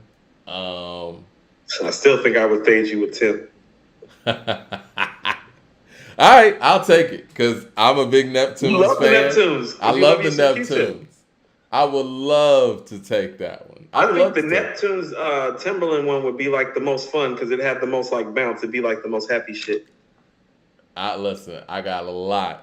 I'm gonna kill you, bro. I'm gonna kill you with this one. You gonna kill me? I'm gonna kill you. I don't think so. I know the Neptunes catalog like the back of my hand. This is gonna be. How about this? Yeah, this is gonna be tough, man. What if I told you the bangers were comparable, but the Neptunes like bangers like aren't as memorable like as you think that they are, Mike? That's I feel like they are. I feel like their stuff aged better than Tim's stuff. But that could be just me being a super fan. I feel like their stuff both age comparably, which is like somewhere in the middle. But Mike, this is what I'm saying is like, well, I got shit like one in a million. Well, I knew like, you were gonna say that. Like that. You got that one. You got that one. Well, I got stuff like Grinding. Like, what do you have to match that on the hip hop level? What'd you say? Grinding. What do you have to match that? Oh no, Mike! You know how I feel about them. It's like the Clips and the Neptunes. Hell Hath No Fury, Mike. This is what I mean. As much as I love Hell Hath No Fury, and as awesome and as amazing as those beats are, Mike. If you play some of those beats versus some of this high level Timbaland shit, it's like, oh no, don't do that to yourself. Let me clarify what I said though. Grinding you can have. You might even have Cot Damn. Remember Cot Damn? Oh, yeah, Cot Damn's a shit. Cot Damn sounds pretty epic live too. Listen, all this music's running in my head right now, man. I am going to kill this one, man. Listen, I will say this though. When it comes to one man and the beat machine or whatever, nobody's touching Timbaland. The talent level that Timbaland has and the creativity that he has putting the drums with obscure sounds and beat patterns is second to none. But if we want to talk about putting together songs though, you're giving me the Neptunes. You're not giving me Pharrell. So with that, I was thinking about giving you Pharrell, but Mike, if I gave you Pharrell, I would destroy you. Yeah, I'm not taking that. You off the map. I'm not taking that. And you wouldn't take it. Yeah, you wouldn't take it if I said Pharrell. You wouldn't. You'd be like, no, you're gonna destroy. Timbaland washes Pharrell any day. But if we're talking the Neptunes, I'll take that one. Mike, all I gotta say is, we haven't talked about the Missy shit. Right. Yeah, no, I'm about great to have stuff. fun with you. Now this is gonna be great fun. I'm gonna enjoy this one. What you got for the rain, Mike? What did the Neptunes have for the rain? You don't have nothing for the rain. Okay. She's a bitch. You got something for She's a Bitch? Yeah, You got something for Lick Shots? Get your freak. No, you don't, Mike. Stop that. Tim's crazy. Tim's prime. Crazy. No, Tim's prime just as a beat maker for anybody. Timbaland is the reason why I start paying attention to who actually produced stuff. Like, he's amazing. Rapster with the super chat says, how about Knots versus High Tech? Great producers. I like that. Yeah. Mike, Up Jumps the Boogie. Can I interest you in some Up Jumps the Boogie, Mike? You gonna lose. We might need to move this one up. I We want might to do have to this move one too. Mike, I want to do Neptunes versus Timbo more than I want to do the Just Havoc thing, but that's cool. We can we can do that one Monday. I don't care. I would love to do that one Monday. I would love to rock out the Nut with Neptune stuff all over the weekend to get my list ready. Mad Max to the super chat says, we want Dre versus Primo, LOL. Ye versus RZA. Put Dilla versus Pete Rock. How y'all gonna let Primo and Dre not battle? That's East Coast versus West. Purist versus Pop. Oh, man. I just think that I agree with Coop, man. I just think Dre's big records are just too big. So people have to understand. Are you there, Mike? Yeah, you went out for a second. You back. Okay, I'm about to say, I don't know what happened with my signal. Okay, so here's what I mean. Dre, beat-wise, in terms of when the beat hits, what it does to you, because Preem's goal isn't to do this to you. Part of Preem makes tracks that are dope that still let the MC get off. Yeah. Okay? So the only time that you really don't hear him doing that as much, but making beats, it's like, but it still bangs ridiculously, are the 3 songs that he did with Biggie. So you have Unbelievable, Kick in the Door, and 10 Crack Commandments. I'm talking about the way it hits, Mike. I'm not talking about the quality beat. I'm talking about when it comes on, it's like, oh, shit. Like, okay, so Dre has like 20 songs like that. You do understand that, right? Like, he's got 20 records like that, where it drops like that, and you're like, oh, shit. That's not how Preem styles out his records. He styled out records like that for Big. What records, for the people who are saying this, if I play What's My Name by Snoop, that's what I'm saying. I have to play 10 Crack Commandments, and I still may not win. And then I'm done with 10 Crack Commandments. You're not going to win that. Right. That's not going to win. We still have the Shiznit and Nothing But a G Thing. Got Gin and Juice. Let Me Ride and Explosive and Still DRE. And It's Funky Enough by the DOC. Next episode. California Love. If somebody comes in with next episode, what are you going to play from Premiere? That's what I mean, Mike. Come on, man. Drake, how about this? The way the 10 Crack Commandments sounds beat-wise, well, that's what Dre does regularly. Yeah. And so when you take something like that, you're putting Preem at a disadvantage because you're not allowing him to do what he does best, which is to let the MC breathe on a great beat. I could play These Nuts against something like that. These Nuts is one of Dre's best beats, first of all. You're not about to sneak up on me with These Nuts. That's one of his best beats, Mike. It's crazy, man. That is a classic West Coast banging ass beat from Dr. Dre. I would love to listen. If y'all really want Little Ghetto Boy, Mike? Yeah. How about this? I would love to pick Dre. Boy is Dr. Dre on his DJ Premier shit. Yeah. You might not even play Little Ghetto Boy. As great as Mass Appeal is, I could put These Nuts up against Mass Appeal and be comfortable. Like, These Nuts is a better beat than Mass Appeal, like in the speakers, like in terms of like the ride too. This is what I mean. The construct of the beat, the drum work, might be better on Mass Appeal. But go play Mass Appeal and then go play These Nuts back to back. Exactly. In your car. Right. Like, go do that. Yeah.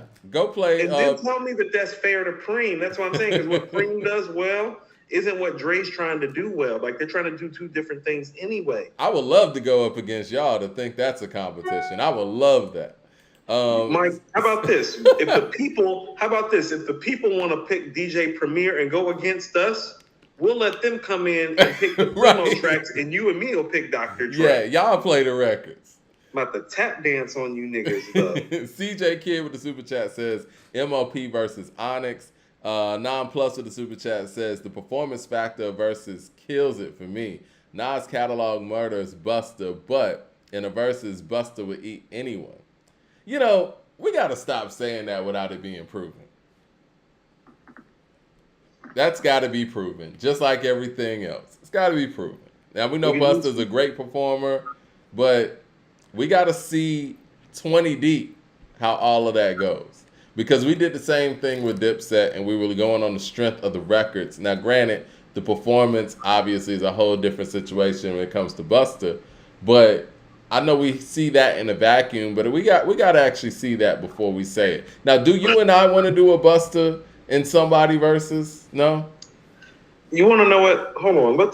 I'm just gonna pull up some records right quick, and I just want your honest thoughts on how you feel like maybe some of these records have aged from Busta. Because I thought about this because I was working out the other day, and Busta's always good to work out to. So I was like thinking to myself, I was like, but how is this held up? How is Touch It held up? No. Okay. Everything Remains Raw. Very well. Woo-ha. Very well. It's a Party with Jeanne. I think that, well, yeah. Okay.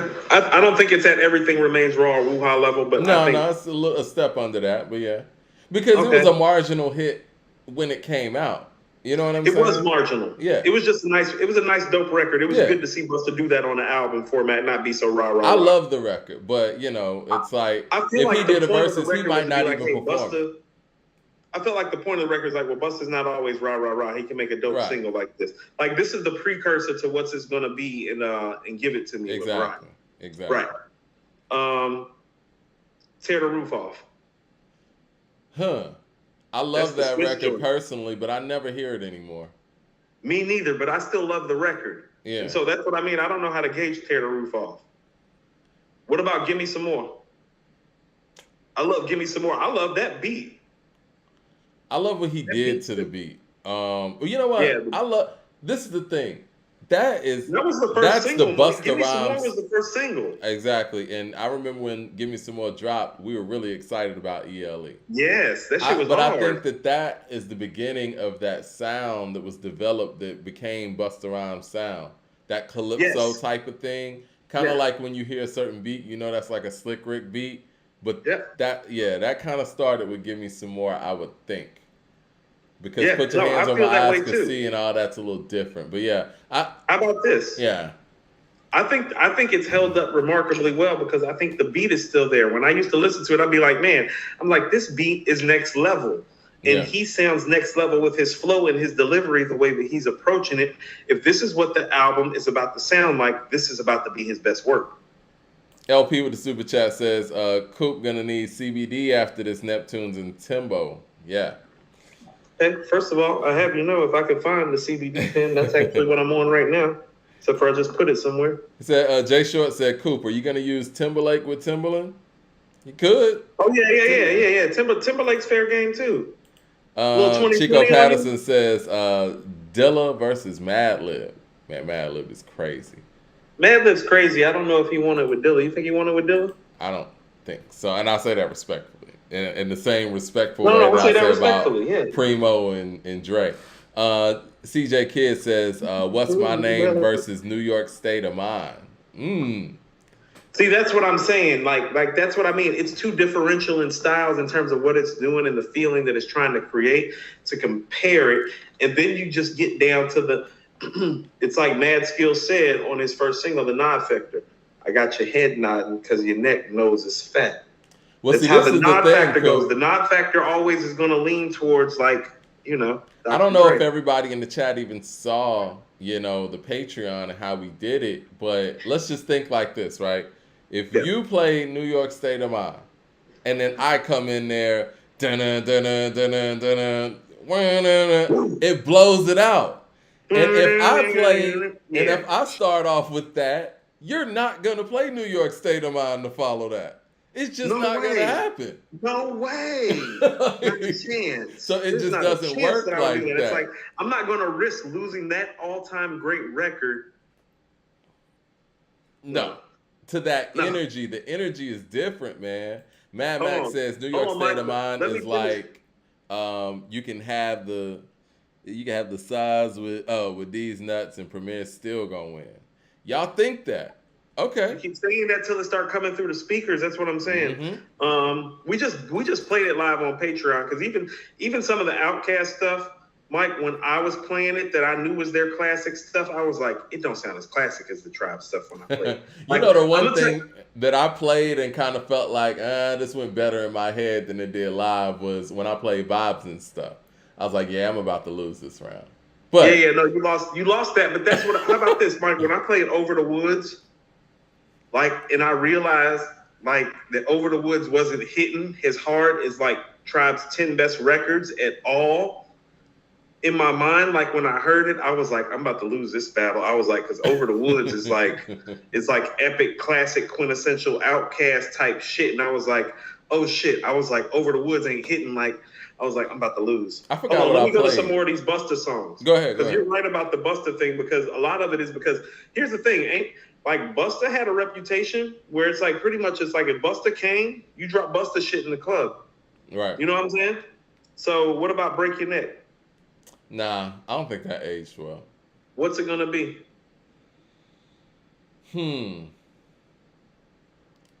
I'd say similar to the John A thing. I feel like on a bigger level, and I feel like the women still love the record, and we can't take that away. Okay. Like if you play that, the women are still gonna sing along and get nostalgic and be happy that you played it. Okay. That was their jam. That was the jam that he made that got them involved. It's like, oh, he got a record with Janet. Be like, okay, I see you, Buster. You know what I'm saying? Mm-hmm. Like, okay, this nigga big time. You know what I mean? What about well, I Know What You Want with Mariah Carey? He got Janet and Mariah. I never liked that record, but the record's big, and it's probably his longest lasting record. I love that beat, Mike. That beat hard. That beat got that vibe. No, Mike, that's almost got an island type of rhythm to it. You know what I mean? I love the beat. Put Your Hands Where My Eyes Can See, of course. Yeah, that's the one. Yeah. Like if I'm picking Busta, I'm playing that last. Huh? Is that his seminal record? I think so. Yeah, I'm playing that one last if I pick Busta. Okay. Yeah. Yeah, so I mean, I think a lot of how we feel about Busta would be how we feel about those records, because I feel like those were the singles that got released while he was in his prime, right? Did I miss some records? Well, features are gonna weigh heavy when it comes to him. Yeah, but I mean, I'm just talking about like when you're looking at like the classic shit that he made that bangs out. It's like, Of course, the feature game, because that's part of where he got his notoriety. But it's like as far as his shit, how did his shit hold up? I think that you kind of covered most of it, because I don't think Dangerous or even those are Fired Up borderline remix or anything like that's gonna. like and I love with these Erykah records. Badu. How about this? Like one with Erykah Badu, I would play before I play Dangerous, because I feel like it's a better record. And it's got enough of a vibe to it, and enough of his fan base knows the record, I would hope, at least. You know what I'm saying? Mm-hmm. Man, I'm sitting here thinking about this Neptune thing in my head right now. Yeah, I got some work to do. LP says... Oh, you do, Mike. You do, Mike, because I can just go listen to Aaliyah's One in a Million and go listen to some Missy albums, and I'm like halfway home. Oh, listen, I'm a huge Timbaland fan, so I already know where you're going. You know what I'm saying?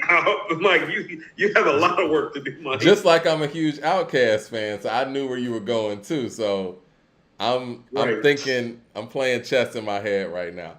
Right. I can't even front, Mike. As soon as you accepted it, I thought of 5 Timbaland beats. I was like, Mike got some work to do. I'm definitely accepting this. Ding, ding, ding. This is going to be fun. LP says, they go crazy when Busta Rhymes performs these songs. Even if the song isn't as big as it used to be, his performance will give Busta's washing 95%. Now, I do think that's a big part of the fact that not a lot of people want to stand on that same stage with him from a performance standpoint. I think that KRS would have been a really good matchup for him performance-wise, because they both have such big voices and are able to do so much with their huge catalogs. But I think that the era differences kind of got in the way with that. I think LL would have been a good one performance-wise, but I think LL's music is just too LL and Kane would have been better performance-wise, style-wise, and KRS and Busta, the energy. Yeah. Kane can perform with anybody that's on a high level. As a matter of fact, Kane might be the best performer ever. You want to know what? Mike, you just literally jumped in my head and spit the words out about 2 seconds faster, because when I thought to myself, I was like, hold on. I'm like, Kane can perform next to all these guys at the drop of a dime, and there would be no problem with it. And that would make him he the best dances on top of that. We just saw with Offset's performance on Jimmy Fallon how difficult that shit is. You know what I'm saying? Think about this. No. I mean, no, not even this, Mike. But I mean, lyrically, if you combine the lyrics with the delivery, he's better than all of those guys, technically speaking. And he dances on top of it. Yeah. And I think he might have a better voice than all of those guys except for KRS. Yeah, I think that's our Well, top three he's a bit. when it comes to performances. I think that it might be Kane, KRS, Busta in that order, in my opinion. No, Mike, you might be right. I would throw the Roots as a live band in their prime in that collective. But if we're just talking solo MC live, Yeah. I would put DMX in that conversation in his prime.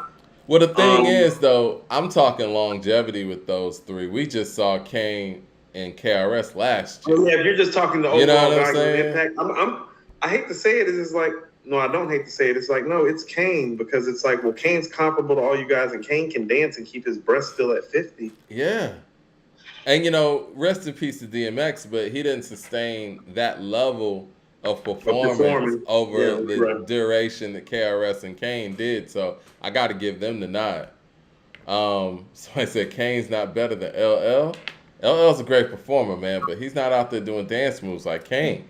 I mean, actually, if we were ranking LL like in this performance stature, he would actually be the fourth guy, in my opinion. You think so? It would go Kane, KRS, Buster, then LL. I think Buster, I'm not Buster. I think LL has a very, very, very underrated rap voice.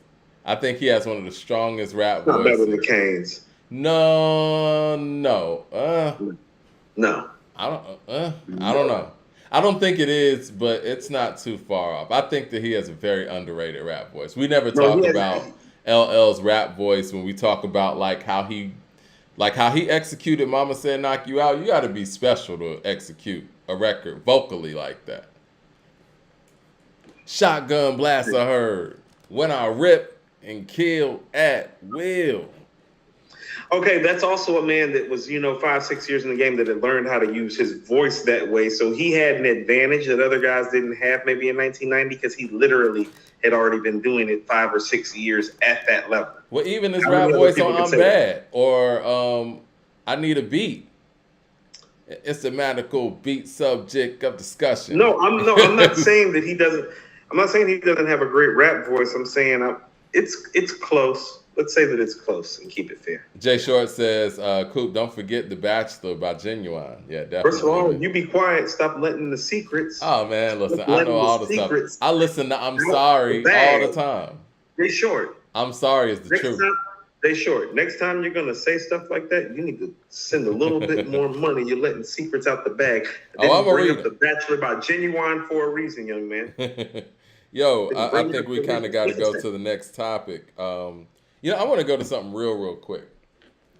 Wherever we want to go. And I know a lot of people say, they get tired of us talking about these two things. But I want to just run this down real quick because there was a graphic put out of all of Jay-Z's solo material because we put a graphic out of Nas's. And I actually did a calculation of this. Those are gang signs.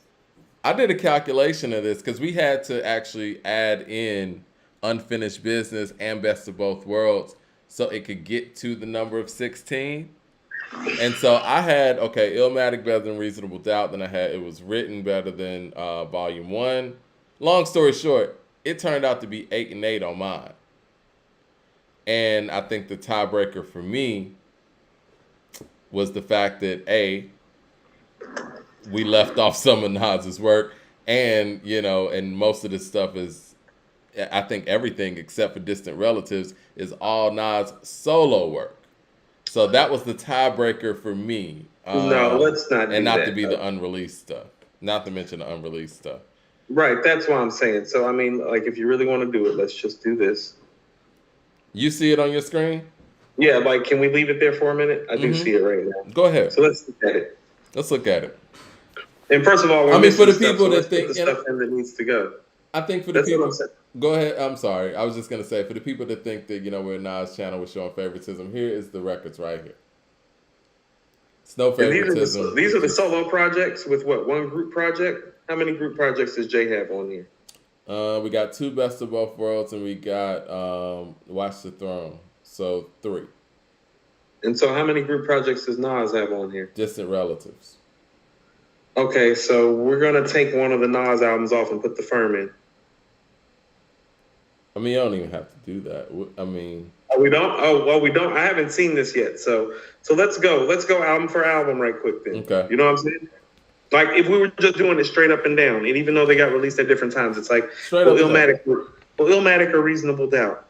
I'm going ill there. Well, I think we know how that goes, even if you're a Reasonable Doubt fan. Okay, It Was Written or Volume 1. I'm going. It Was Written there. You know how I feel about 97 Hove, but still. Yeah, It Was Written's better than that. Way better. No, Volume 2, I'm going that over I Am. I Am too. Volume 3, that's over Nostradamus. It's a sad, sad case when you can't beat Volume 3. That's what type of album Nostradamus is. Next. Stillmatic's better than The Dynasty. That's a watch. No, Stillmatic's better than The Dynasty. Oh, you said Stillmatic. Okay, go ahead. Okay. Yeah, Stillmatic better than The Dynasty. The Blueprint. I was looking at something wrong. I thought you were on the N album. Okay. Go ahead, I think The Blueprint's better than The Lost Tapes. It is, but that's not fair to The Lost Tapes. I think Godson's better than Best of Both Worlds. Well, we all know that. I think that The Blueprint 2 is better than Street's Disciple. Pause. That's a wash because both of these albums are subpar. I think that there's just more notable work on The Blueprint 2. Like what? There's not a Thief's theme on The Blueprint 2. You can say that You Don't Know remixes on there. You can say Hobie Baby's on there. You got Excuse Me Miss on there. You also have the actual song, The Blueprint 2. You got Some People Hate It. I Show You How to Do This, son. No, it is better. I mean, come on, man. I love Thief's theme, but that's showing favoritism, man. It's just more stuff. Oh, it's got Thief's theme. It's got Just a Moment. It's got Suicide Bounce with Busta Rhymes. It's got Streets Disciple against Nazareth Sajid. It's got Rest of My Life with A. Marie, I believe. Like, no, that shit's pretty. No, you got Know My Style on there. Yeah, like, I'll show you how to do this. Going. I mean, I think both of the albums are subpar, Mike. But what I'm trying to tell you is that, like, yeah, like it's a mid for both of them. Like, ain't either one of the albums even. I agree with that, but I just think that The Blueprint 2 is just better. I mean, it got Excuse Me. Okay, that's. I mean, you want to know what? I mean, you can have that, but it's like they both some like 3s out of 5s if you really want to know the truth. No, I think we all know that. And now the Black Album's better than N. Yeah, everything better than that. Let's see. I think Hip Hop Is Dead is better than Unfinished Business. Definitely is, and that's unfortunate because you don't have to be too hard. Distant Relatives is better than Kingdom Come. Damn right. I think that American Gangster is better than Life Is Good. That's a wash, Mike. That's a wash. That's a wash. I want to see a poll on that. I mean, I know a lot of people feel like we might have to Patreon that. Yeah. Yeah, I'm with Patreon in that because if you think American Gangster is better than Life Is Good, then we're going to have to bring them out. I do think it is, but I know people hold Life Is Good extremely high. So, Jay Show with the super chat. I don't even hold Life Is Good as extremely high as other people do, and I would tell you that that's a wash, Mike. Actually, I probably play American Gangster more than I play Life Is Good, but those albums are comparable, and it's a wash. You got the Rock Boys on there. The highs might be higher on American Gangster, but from beginning to end, it's not a better album. Where does the American Gangster slip up at? I mean, it doesn't start off that strong, Mike. It really doesn't pick up steam till the Rock Boys. I think that the only record that might slip up on is Hello Brooklyn in the beginning, but I think Hello Brooklyn's even kind of dope. It's not, and No Hook is just cool, Mike. It's No just Hook dope. Is dope, man. It's just dope, Mike. That's what I'm saying. It's not like it's a classic record. It's not better than Locomotive. That's what I'm saying. It's not better than Locomotive. Right. American Dream is not better than Locomotive? Yeah, we might have the Patreon. Yeah, we might have the Patreon. Jay Short with the super chat says, we all want Foxy versus Kim. Huh. You're a big Foxy fan. I am too. But who would you take in that? I don't want to take Foxy. Foxy didn't put out enough work to fuck with Kim on the long end. Like at their peak, like if you're giving me a cutoff time, it's like the cutoff time is 2002. It's like, yes. So I'm like keep going. What are y'all thinking? Kim got that like put your lighters up. Like Kim got that shit like how about this? When Kim is doing put your lighters up and doing magic shit and shit, like Foxy's not even anywhere around at that point. You feel me? It'd be very difficult for Foxy. for the longevity of Kim. That's what I mean. I don't want to disrespect. How about this? Foxy versus Latifah might be more fair about the brevity, but the peak work done while there. Looks like the people in here are saying that American Gangster's better. And maybe that's just what I'm seeing. But we might need to do a poll on that. You want to know what? Yeah, we might have to Patreon that. I'm not. No, we're washing that because you wouldn't give me the wash on another one. You already took one J record. We'll wash it, I guess. Yeah, you took but one you J know record. how I feel. All right, so you're saying it's a wash. I think it's better. That would make it 6-6 right now, right? I think the Blueprint 3 is better than Nasir. No, hold on, no. We can't be tied because we just washed something and I already let you slide with. Yeah. No, I'm saying you said it's a wash, but I'm saying if it were me picking, I would say that it was better. But if it was better, it's a tie. If it's not, it's 6-5. I mean 6-4. Excuse me. No, 6-5. I'm sorry. Oh no, we're tied. Okay. Yeah. Blueprint 3 is better than Nasir. I agree. Okay. I agree. Now, Watch the Throne is better than KD1. No, it's not. Oh goodness. Come on, man. No, it's not. It is. Y'all stop. Every time we do this, I'm like, they're like, Watch the Throne is a classic. I'm like, yeah. I'm like, name 5 classic songs, and then y'all name 3 classic songs and 2 good songs, and we get stuck. And y'all call it a classic. We can't even get the 5 classic songs. Mike, Watch the Throne. How about this? Watch the Throne is the album while I want to start talking about what a classic rap album sounds like, because a classic rap album does not sound like this. How can you look Somebody at said Patreon that one ASAP. How can you look at something like A Reasonable Doubt or a Blueprint and have the audacity to put something like Watch the Throne within the same realm or spectrum by calling it a classic? It's got 5 great records on it. I think we need to Patreon that one too. No, we don't. We do. Because people are saying so many different things. It's we need to get it together. No, we need to get it together. Watch the Throne's not a classic. I think it's better than KD. Mike, Watch the Throne on a good day is a 4 out of 5. On a good day. I think it's better than KD.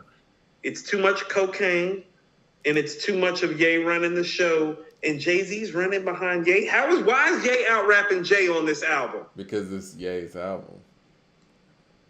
It's a 4 out of 5 on a good day, Mike. On a good day, it's a 4 out of 5. Y'all be trying to make it seem like Murder to Excellent is like some epic shit. It's not. It's a dope hip hop record. Murder to Excellence is pretty fire. There you go. Here we go. It with is. This bullshit. It's one of the best records on there. Right. That's why the album's not a classic, because if Murder to Excellence one of your 5 best, Mike, how about this? Got What You Need. You know what I'm saying? The James Brown sample, The Joy. It's a dope album. Let me get this right. Niggas sampling James Brown in the 2000s? Man, we haven't been doing that for a while. Yeah, man, it's a throwback. Since the inception. People are saying it's better than KD1.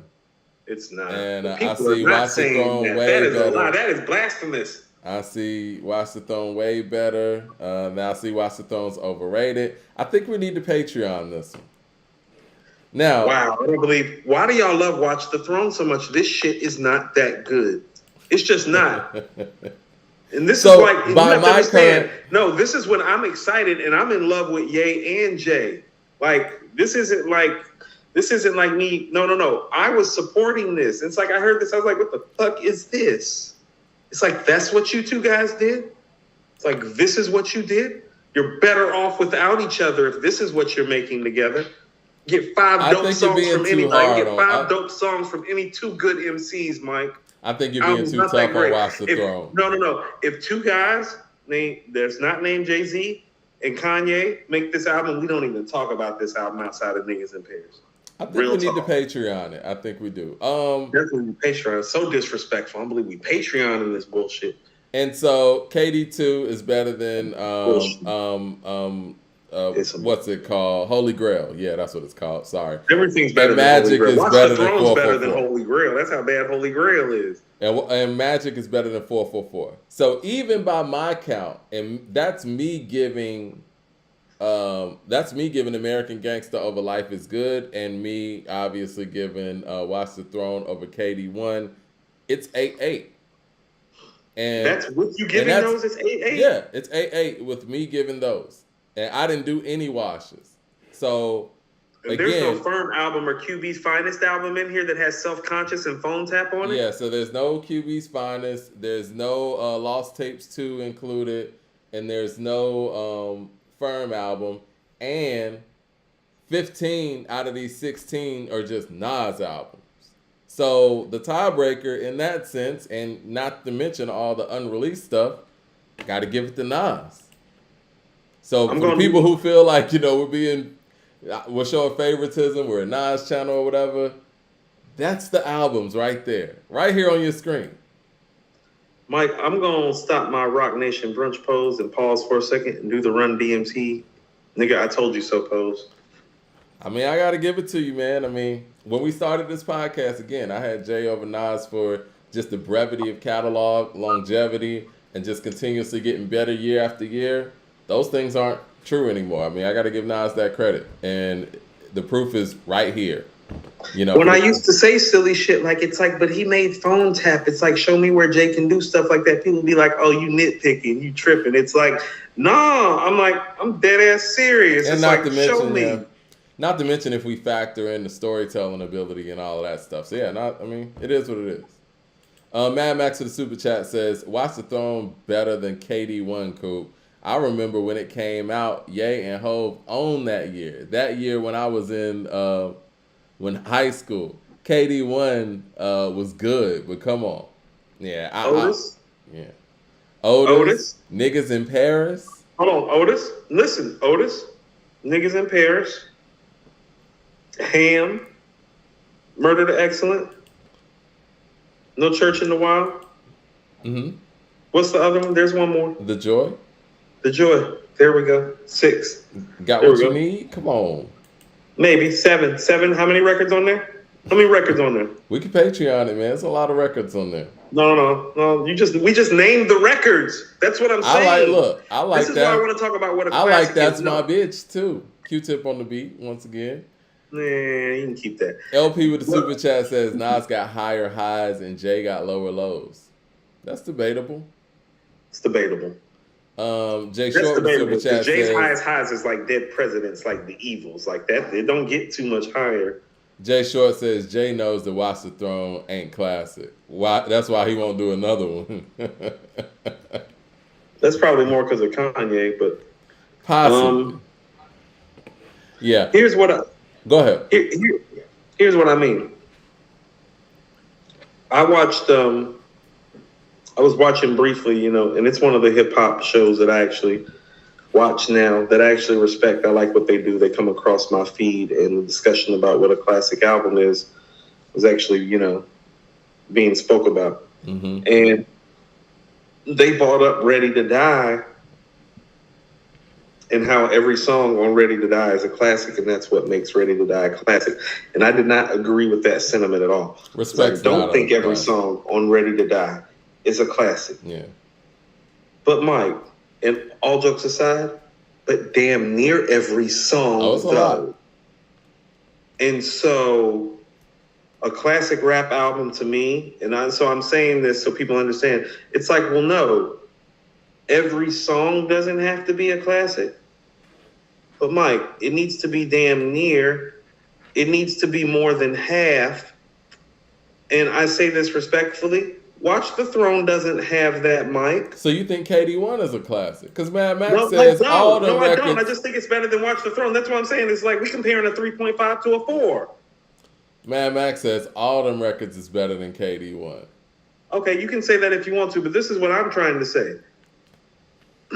How about this? If people are talking about KD1 or Watch the Throne like they're classics, they're both wrong. You feel what I'm saying? And mind you, I want to say this too. I put these albums in order of the years that they came out. So we're not mixing, matching, and just picking and choosing. I put them all in order in its chronological order. So that's how Watch the Throne ended up against, KD1. I get that. I'm going to give you an example on both sides of what makes an album a classic, where every song doesn't have to be classic. Well, Mike, you and I sit up here and talk about It Was Written, and we're well, Black Girl Lost and Watch Them Niggas and Nas Is Coming aren't classic. But Mike, if that's the low end and every other fucking song on there sounds like it's a classic or something close to it. You feel what I'm saying? Mike, let's go to the blueprint right quick. When we bring up Jigga That Nigga, Hola Ho Vito, and Renegade, we're like, well, he didn't have to do that. Because, Mike, almost every other song outside of those three songs is what, Mike? Classic. Classic. You know, some people will tell you Renegade's a classic. No.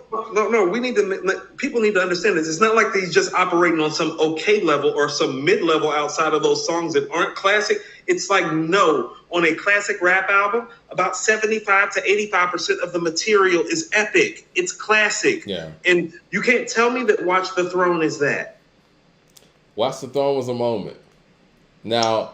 You can say that it's a moment, Mike. Plenty of people have moments and don't make classics. I think where you differ on Watch the Throne, and I'm there too, somewhat. I'm looking at the people and their reaction, and maybe I'm like taking a step back, like maybe I'm tripping. But I think you and I see Jay-Z for who he is and Kanye for who he is, and feel like them two coming together should have been a better album than what was produced. Absolutely. And I think that that's where we're coming from it. And I think that the people who hold it high are just listening to the album as the album it is. You know what I mean? Like they need to come again. Because everything you said was like them two coming together and this is what they had. Jay-Z chasing behind Kanye. Well, maybe if we look at the album as an album and not even think about the personnel, we might view it differently. I don't know. I won't do it though. Who did they give us? What year was that? I want people need to understand what year it is this album's dropping. And y'all did this. It's like no, it's not even within the whiff or the breadth of either one of their. How about this? If this album was a classic, you wouldn't. It's not either one of their top 4 albums. How is it a classic? Think about this. There are 4 solo albums from each one of the individuals that got together and did this project. That's literally leaps and bounds better off the top of your dome than this project. How is it a classic? Somebody might tell you that Watch the Throne is better than Volume 2. That could be said. Who's walking around saying stuff like that? Somebody could say that. Nas the GOAT with the super chat says, do a versus with these 2 albums right now and see who wins. Mike, Jay has more classic shit on Volume 1 than he has on Watch the Throne. You understand that? He doesn't even talk about Volume 1. There's more classic songs on Volume 1 than on Watch the Throne. Mike, is Imaginary Players not a classic song? Did Volume 1's 25th anniversary come up yet? It's coming. Yeah, he's going to do something special for that, I'm sure. Mike, is Imaginary Players a classic song? It is. From Jay-Z? It is. Is Rhyme No More than 1,000,001 Questions a classic song from Jay-Z? It is. How about Streets Is Watching, Mike? It is. How about Where I'm From? It is. Okay. Who You With's on there, Mike? I'm not a big fan of Who You With, but I feel you. Friend of 498, Mike. Yeah. Yeah. Real Niggas Do Real Things with Too Short is on there. Face Off with Sauce Money is on there. Well, I mean, there's a big drop off. Rap Game, Crack Game. Mike, Primo. Rap Game, Crack Game with Primo's on there. Primo You Must do Love that. Me with Kelly Price. Is You Must Love Me not a classic, Mike, where he talks about shooting his own brother? I don't When think people talk about Jay, just talk about hustling, it's like he never talks about the other side. You Must Love Me on Volume 1. There's more classic shit on Volume 1 than Watch the Throne. And most people don't even have Volume 1 in most people of Jay-Z's top 4 or 5 albums usually. How is Watch the Throne a classic when it's not even Volume 1 level? I think Watch the Throne's better than Volume 1. I just named the songs that are on Volume 1. You show me the song list that's better than that. That's what I'm saying. It's like we're gonna have you're to saying play that, Mike. Listen to the songs that I just named. Show me. That's Jay. That's 97 Hove. 1,000,001 Rhyme No More. Imaginary Players. Streets Is Watching. Friend of 498. Who You With. Face Off. Rap Game, Crack Game. You Must Love Me. Where I'm From. No, it's not better. It's not even better than Volume 1. That's why I be trying to tell niggas, like, that shit's not even Volume 1. Like, keep that shit. No. Hold on. I want to put this in context. The top 4 you named, yes. But there was a big drop off after that. And Rap Game, Crack Game, no, Where I'm From. I said Where I'm From and You Must Love Me last. You must be tripping. No. You said 1,000,001. You said Imaginary Players. Streets Is Watching. What's that? Streets is watching. Streets is watching, right? First of all, that right there is better than everything on Watch the Throne. Streets How about is watching. that? Where I'm Good from. night. Where I'm from. Those are 4. And then where else? You Must Love Me. That's 5, Mike. You Must Love Me, Where I'm From, and those 3. That's 5. That's 5 classics. It's not even a conversation. Okay. All right. Mad Max to the super chat says, Watch the Throne have 5 songs that are just classic, just off the top like that, without the other work behind it. That's what I mean. So if we're comparing Watch the Throne to Volume 1 and Jay don't even talk about Volume 1, what does that tell you about Watch the Throne? But we're talking about a whole album. You can't just take out 5 songs in a vacuum and not act like Mike, I know what girls like doesn't exist. Mike, what I'm trying to say is that we don't even need to have this conversation because Watch the Throne isn't even Volume 1 level. Because at the peak, you can't even show me where the peak match. Give me 5 classic songs off Watch the Throne right now off the top of your head. Oh, let me get to these super chats. Mad Max says, nobody calling Watch the Throne a classic. He said, no one calling Watch the Throne a classic. He said, it's just better than KD1. Inspector with the super chat says, nobody. Watch the Throne a classic. He said, nobody was better at pure beat making than Dilla. Facts. Jay Short with the super chat says, Watch the Throne and Volume 2 are the same. Moments, but not classic. Hold on. I personally think Volume 1 is like very like Blueprint, like in the sense that it's like, well, only a few missteps. It's just he cohesively hasn't put the albums together as well yet. So it's like the structure is there for Volume 1 to be a classic. He just hadn't learned how to put the album together. Like the guy that's making Volume 1 isn't the guy that's making the Blueprint. He's a way better album maker. But the songs are there, Mike. It's just the missteps are more drastic because he's not the album maker yet. Right. I mean, the B-sides actually carried that album. And, that's what I mean. And Dame says all the time that when songs like Sunshine and, You Belong to the Streets, City Is Mine, that's what it's called. Mm-hmm. When those songs didn't do what they thought it was going to do, they went and did Streets Is Watching, the movie, and they were able to use those B-sides as a foundation to keep their buzz up. So, yeah, the actual B-sides on Volume 1 kept that album and that record label at the time alive.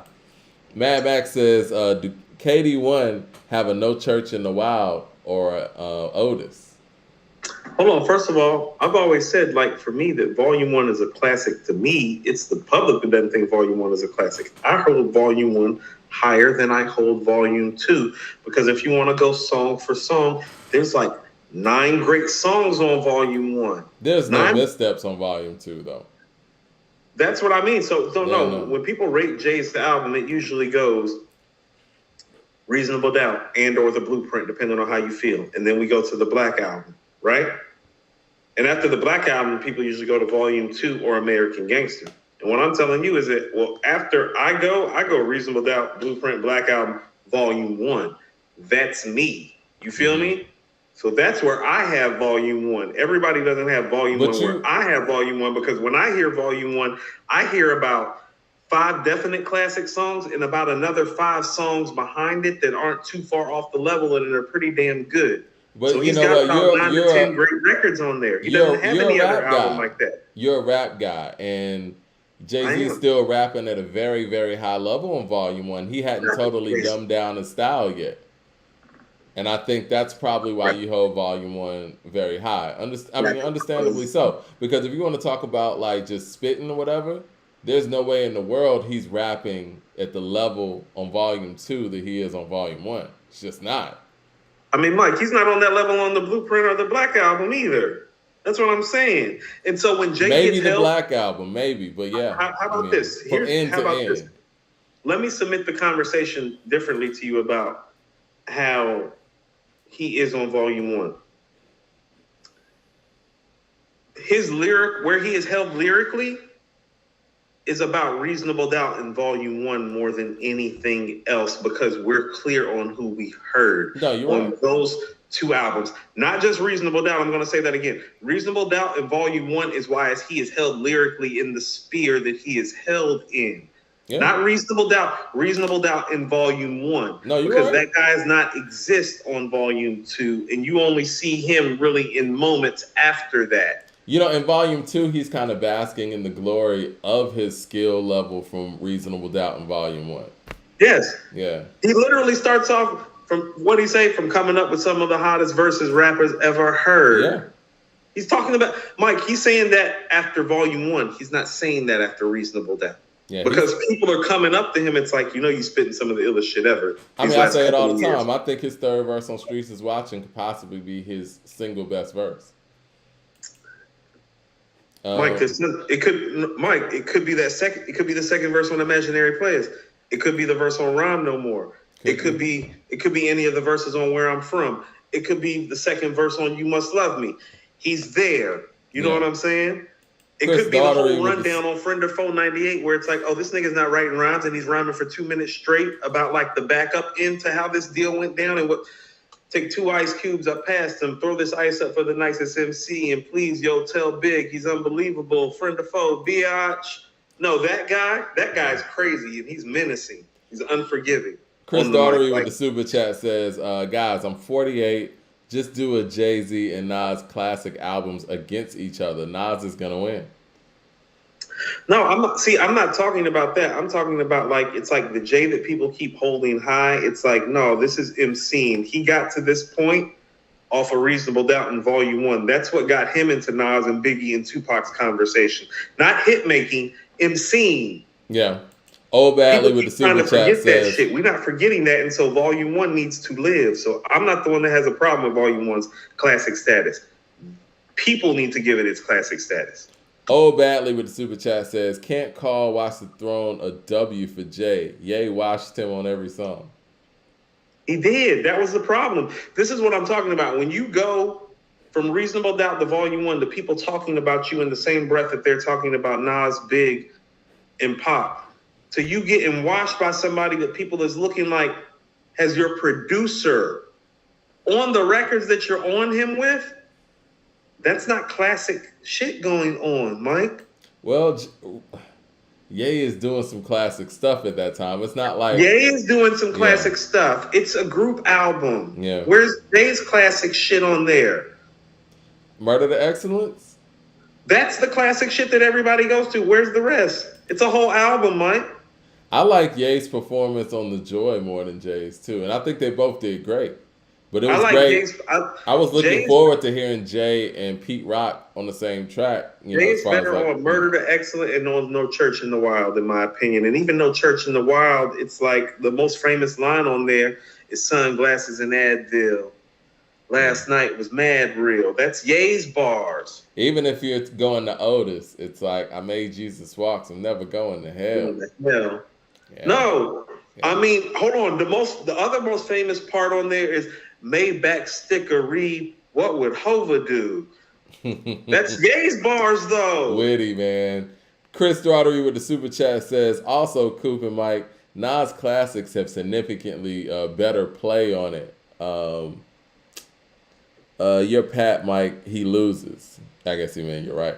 Yeah, I mean, it is what it is. I think that, if a Leroy Green out there and everybody else, I would love to see another Jay-Z album so that we could throw it in this mix and maybe I could take off, Unfinished Business or add, Lost Tape to however that works. You know what I'm saying? But Andrew Green with the super chat says, to include all of Jay and Nas's work on a graphic, it needs to be 19 to 19 projects. Add Streets is Watching soundtrack, Everything is Love, and a written testimony for Jay. Add The Firm, Lost Tapes 2, and the QB's Finest for Nas. Fair?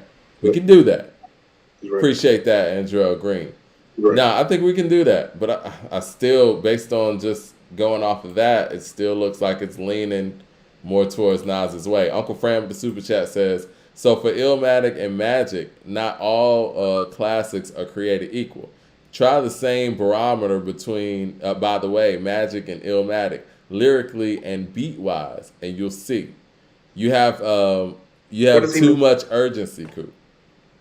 I'm missing like how that was framed. Like he said, so for Illmatic and Magic, not all classics are created equal. Try the same barometer, I guess, between Magic and Illmatic, lyrically and beat-wise, and you will see. You have too much urgency, Coop. I guess he was just saying that, they're both classics, but not on the same trajectory. Yeah, no, this is what I'm trying to say is that, no, watch, Let's go. You think Watch the Throne is better than Black Star's first album? That's a weird question. No, it's not. Because I think they're very comparable projects. I think they are too. I think, Remember what y'all are happened gonna when we kill played the me Black for Star on this. Patreon? We found out that the highs were really high, but when you play the album from beginning to end, what you find is just a good rap album that gets mystified by the highs because the highs are ridiculously high. Now, we did that live on Patreon, and you were like, damn, Coop, you're right. You're like, this album really doesn't play like a classic. It plays like an album that has classic stuff on it. But if you're going from beginning to end, you can't say that this album is a classic because it doesn't stand to the likes of boom, boom, boom, boom, boom, boom, bam, and we can go down the line. Watch the Throne is no different. This is what I'm gonna say. People gotta stop objectifying and mystifying these albums because what they are, it's like when you graduate from high school and you do a time capsule. It's a time capsule piece. No, Watch the Throne was a moment. No, Black Star, Most Def and Talib Kweli present Black Star. No, that was a moment. But what I'm trying to tell everybody is that the moment was bigger than the music. And it's just a fact because you can go back and listen to the music and it's like, well, why ain't nobody playing this shit all the time? But we still talking about Illmatic and Reasonable Doubt, though. Well, that's different eras. I mean, And American Gangsta in the Black Album. I was gonna say some more. Tapes. I was gonna say some more of Kanye's current stuff. We talk about more. This is what I would say. And when it comes to album making and great albums, I think that people who watch the show, they know I'm really big on songs. Now I'm big on the bars and all that stuff too, but the way songs come together, I think is more important. Now, if you got great bars in there, great. That takes it up to the next level. Then you got, The World Is Yours and shit like that. But when it comes to the Black Star album and the question you asked me with that and Watch the Throne, obviously the rapping is better on the Black Star album. But are the songs better collectively from end to end? I don't think so. I don't. You know what I mean? And y'all are going to kill me for that, I'm sure. Obviously, Most Def's verse on Thieves of the Night is going to be better than every verse on Watch the Throne. No. I'm not going to kill you for that. But here's what I'm going to tell you. How about this? I want you, and we just played the Black Star album, okay? I mean, I'm talking, I want Mike D's list. I don't want the objective list. What were the best 5 songs that you heard on that Black Star album? Respiration by far. Right? Okay, so start right there. So stop. Yeah. Respiration 1. Now, what's the best song that you heard on Watch the Throne? To me, it was The Joy. Now, look at the level, Mike. Respiration and The Joy. What's the better record, Mike? Respiration is. It's not even a conversation, is it? No. Now, we just played that Black Star album, Mike, and you literally admitted to me that it's like, well, when you play this from beginning to end, it doesn't come off like a classic. Now, unless the rest of Watch the Throne is at the level of The Joy, there is no way that it can be dubbed as a classic because we're already starting at the top. Well, what I was going to Respiration say, and The Joy is not a conversation. I think that the other records on Watch the Throne are much closer to The Joy more debatable with The Joy than everything else on the Black Star is with Respiration. Okay, so run it down then. That's what I'm saying. So this is what I'm saying. So how about this? So name your top 5 songs on the Black Star album. I'm going to say Respiration. I'm going to say Brown Skin Lady. Then I'm going to say Definition. Yep. Then I'll go Thieves in the Night. Yep. And Thief in the Night. I think Redefinition might be my number 5. Okay. Now, listen to the records that you just named. Now, name the top 5 Watch the Throne records. That's what I'm saying. It's like... I would say The Joy, Murder to Excellence. I'm going to go Otis. I'm also going to go... Probably Niggas in Paris. I mean, that beat's stupid. Either Niggas in Paris and No Church in the Wild. Right. Oh, that's comparable level. Yeah. We just played the Black Star album, Mike. It didn't play like a classic. That's all I'm saying. It's not like the album's not dope. It's not like it doesn't have extremely high moments. It's not like it doesn't have great shit. But when you're talking about a classic, Mike, I want you to understand that even Ready to Die has Friend of Mine. Even The Blueprint has Hola Ho Vito and Jigga That Nigga and Renegade. Even It Was Written has, apparently y'all have a problem with Nas Is Coming. You know what I'm saying? And some people have a problem with Black Girl Lost. Right. Personally, I like hearing Nas rap over Dr. Dre beats. You get what I'm saying? Right. Even what's the shit on Paid in Full where the beat just playing Chinese arithmetic, Mike? Mm-hmm. Don't nobody play Chinese arithmetic off Paid in Full? Nah, that's real. Mike, when you play Paid in Full, Mike, you play Chinese arithmetic. When the last time you played Chinese arithmetic from beginning to end? Unless I'm just up and doing Unless you're just up and just riding, or you're doing something else, and you're like, oh, okay. And I can't get to, change it, but yeah. Right, that's what I'm saying. And so there are very few rap albums, Mike, where there are no skips. I don't skip anything on Akumina.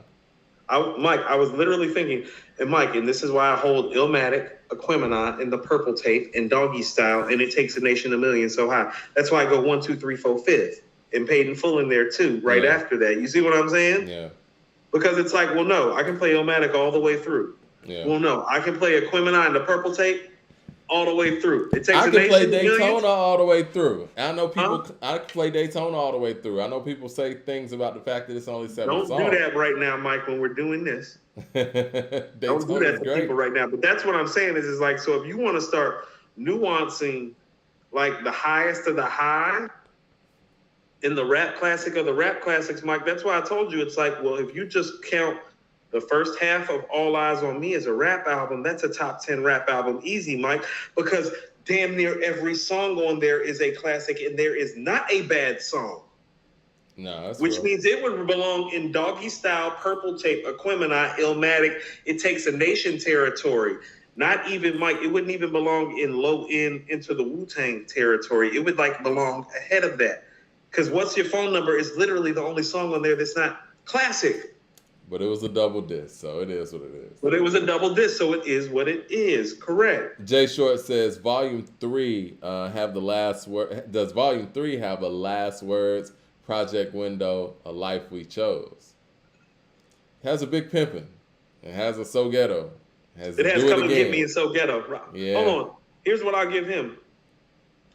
Come and Get Me is produced by Timbaland. It's the only time I heard Timbaland get gritty, anything beat-wise in that time. Fuck Big Pimpin'. He got Timbaland to do Come and Get Me, and he's got Primo with So Ghetto at the top. And that's what I mean. It's like, no. He makes classic shit every album almost. Nigga, they made Snoopy track on there too. And they made Hot as Hot. Snoopy track. Snoopy track is crazy. I remember we used to play that beat over and over. Like, what the fuck is Tim? A lot of people don't know this. How about this, Mike? You need to use that in your verses too. Hold on, Mike. You probably know this. Snoopy track got as much play in the club as Do It Again and Big Pimpin' did when it came out. Snoopy track. That was the banger from the album that everybody played. This is for my niggas down here on Candy Paint. Put the niggas in the dirty South Miami, Maine. 4-5 The Hero says Jay-Z's verse on Gangsta Shit by DJ Clue was crazy. Yeah, that's that conversational, Jay. I understand why y'all niggas is mad at me. Looking like, damn, that could be me. All the ice, jewelries, y'all niggas ain't bad as me. What he say was like, shit, J-I-double-G-A. Pawn the Platinum. No, he said, nah. Dang, I never go broke. My name got 2 G's. I know what verse you're talking about. I ain't heard that verse in forever. He said, no, I never go broke. My name got 2 G's. J-I-2-G-A. I flipped that, pawn the platinum, and be on the next day. Whew. Yeah, that's that conversational Jay. That's what he has over most people. That conversational shit, that puts him in a league of his own. He's not the best storyteller. How about this? The other top level lyricists are not as conversational except for Big, and we didn't get enough material from Big. I don't think. How about this? Big and Jay and Pac are more charismatic than the rest of them. Like, you know that, right? There's a gap between their level of charisma and like the next most charismatic guy. And so a lot of the reason why those guys get held so high is it's like you're more drawn in by those three guys. Like charisma-wise, those guys are somewhere else than any other rapper has ever been. That's Wayne, 50, whoever you got. Like, no, those three guys, charisma-wise, they're fucking different.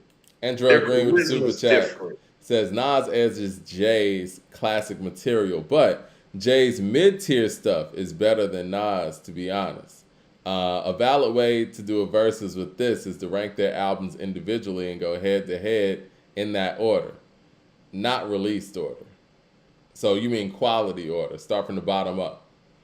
4 or 5 Hero with the super chat says the barometer for classic is all over the place these days. Sure is. We don't know. We don't know. We just know it when I we mean, hear how it. about this? I think classics kind of label themselves every era. So let's let's run it down right quick. So if you have Well, hold. Let me say the one thing. I go do ahead, think it matters how people take in music, and that's why we're having such an issue with this lifestyle. no fear of time.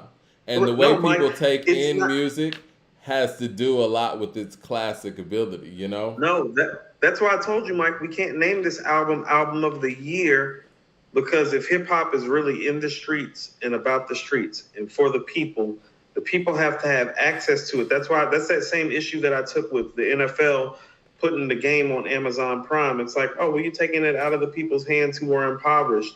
And the NFL can do that because it wasn't started off by the impoverished, but hip hop was.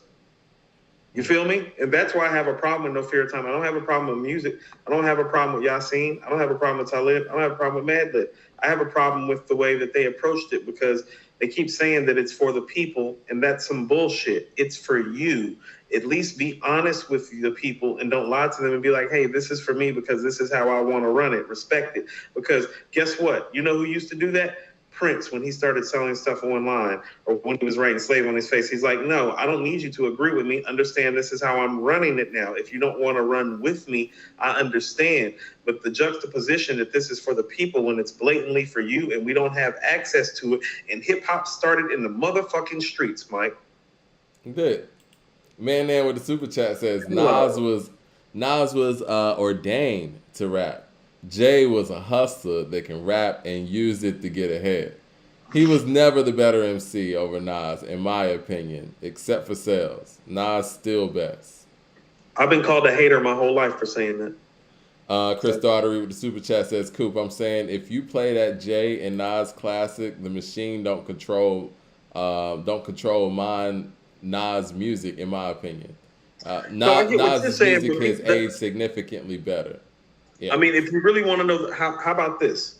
As far as the MCs are concerned, if I was picking my favorite Jay and Nas records, for both of them, Mike, half the records would come from the first two albums, easy, and probably more than that. Like for me, Mm-hmm. I could just go off of Reasonable Doubt in Volume One and Illmatic, and it was written, and come up with most of my playlist for whatever it was because who they are as MCs is right there. It's like you can talk about the stardom, you can talk about the legacy, you can talk about the other stuff. There's a thing called a foundation, Mike. Like you have to have a foundation to stuff, and foundation is where legacies and legends are built. Their foundation and their legacy as MCs is on their first two albums because it is where their best lyrical work is at. Their job is to MC. So it's like all the other stuff after that is like really extra shit. Both of them got about 15 to 20 classic songs just on the first two albums. It's just juxtaposed differently. Like Jay's not the album maker that Nas is on the second album, but Jay also doesn't have the track masters. He's got Puff part-time after Big died, and him and Dame is still figuring it out. It's not the same game getting played. I agree. Well, you know what? We'll leave that there. I did want to go on to the other topic, right? Yeah, I want to talk about. Hey, I want to say something. Jordan House said something too. Mm-hmm. We're going to do like this Nas and Jay thing, but can we make it a point to like?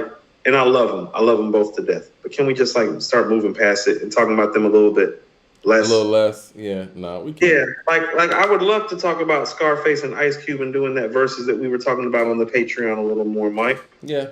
Yeah. Like, yeah, let's give Scarface and Ice Cube some burn for me. I've been dying to give Face some run since we started this podcast, and he's currently like retiring right now. So it's like I'll just, let's just keep those things in mind. It's like we know who's number one and number two, however you have it. Shout out to Rakim and KRS and G Rap and Big and Pac, but everybody knows who number one and number two is at this point. No, that's real. But again, we delve into the albums, delve into the lyrics, and I just thought it would just makes sense to let people know we're not playing favorites and put the actual music out there. I mean, this is what it's about. Because Right. again, you know, but I feel you.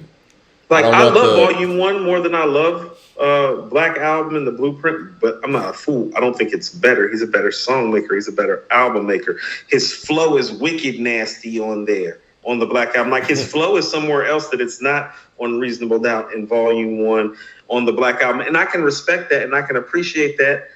But that nigga that's on Where I'm From, Imaginary Player, that's the guy. That's the guy you're afraid of. I'm not afraid of the guy that's doing 99 Problems, Mike. As an MC, it's like, oh no, that's so great. You become this wonderful songwriter. The dude that's on Imaginary Players had motherfuckers afraid of how he MC'd, Mike. It's like, oh, if he's going to talk like that, I don't stand a chance. And you didn't. Reggie says, are there any known unreleased Jay-Z albums or works? It's a good question. Somebody also said, can we also retire Kendrick and Lupe as well? Y'all are wild. I haven't been talking about Lupe, and when I have talked about Lupe, I've been rather kind, except for the fact that he wasn't aware that Shakespeare was a biter and a thief. But whatever. Mad Max says, there are no classics this year. I mean, there hasn't been a true classic on the mainstream since Sickle Mode, underground-wise, From a King to a God. I like those picks. And yeah, Astro World is definitely a mainstream classic. Okay, so this is the conversation I was about to have before you made the comment, and we kind of sidebarred, and then we can kind of go to something else next and like finish up our topics and slide, you know, if we need to. Right. Classics get built out differently in every era. So let's go to 85 and 90. Here's what your classics look at. Your classics look like Radio LL Cool J, Paid in Full, By Any Means Necessary, Criminal Minded, Greatest Adventures of Slick Rick, It Takes a Nation of Millions to Hold Us Back. Those are what your classics look like in that era. You get what I'm saying? They have a certain type of sound and a certain type of feel to them.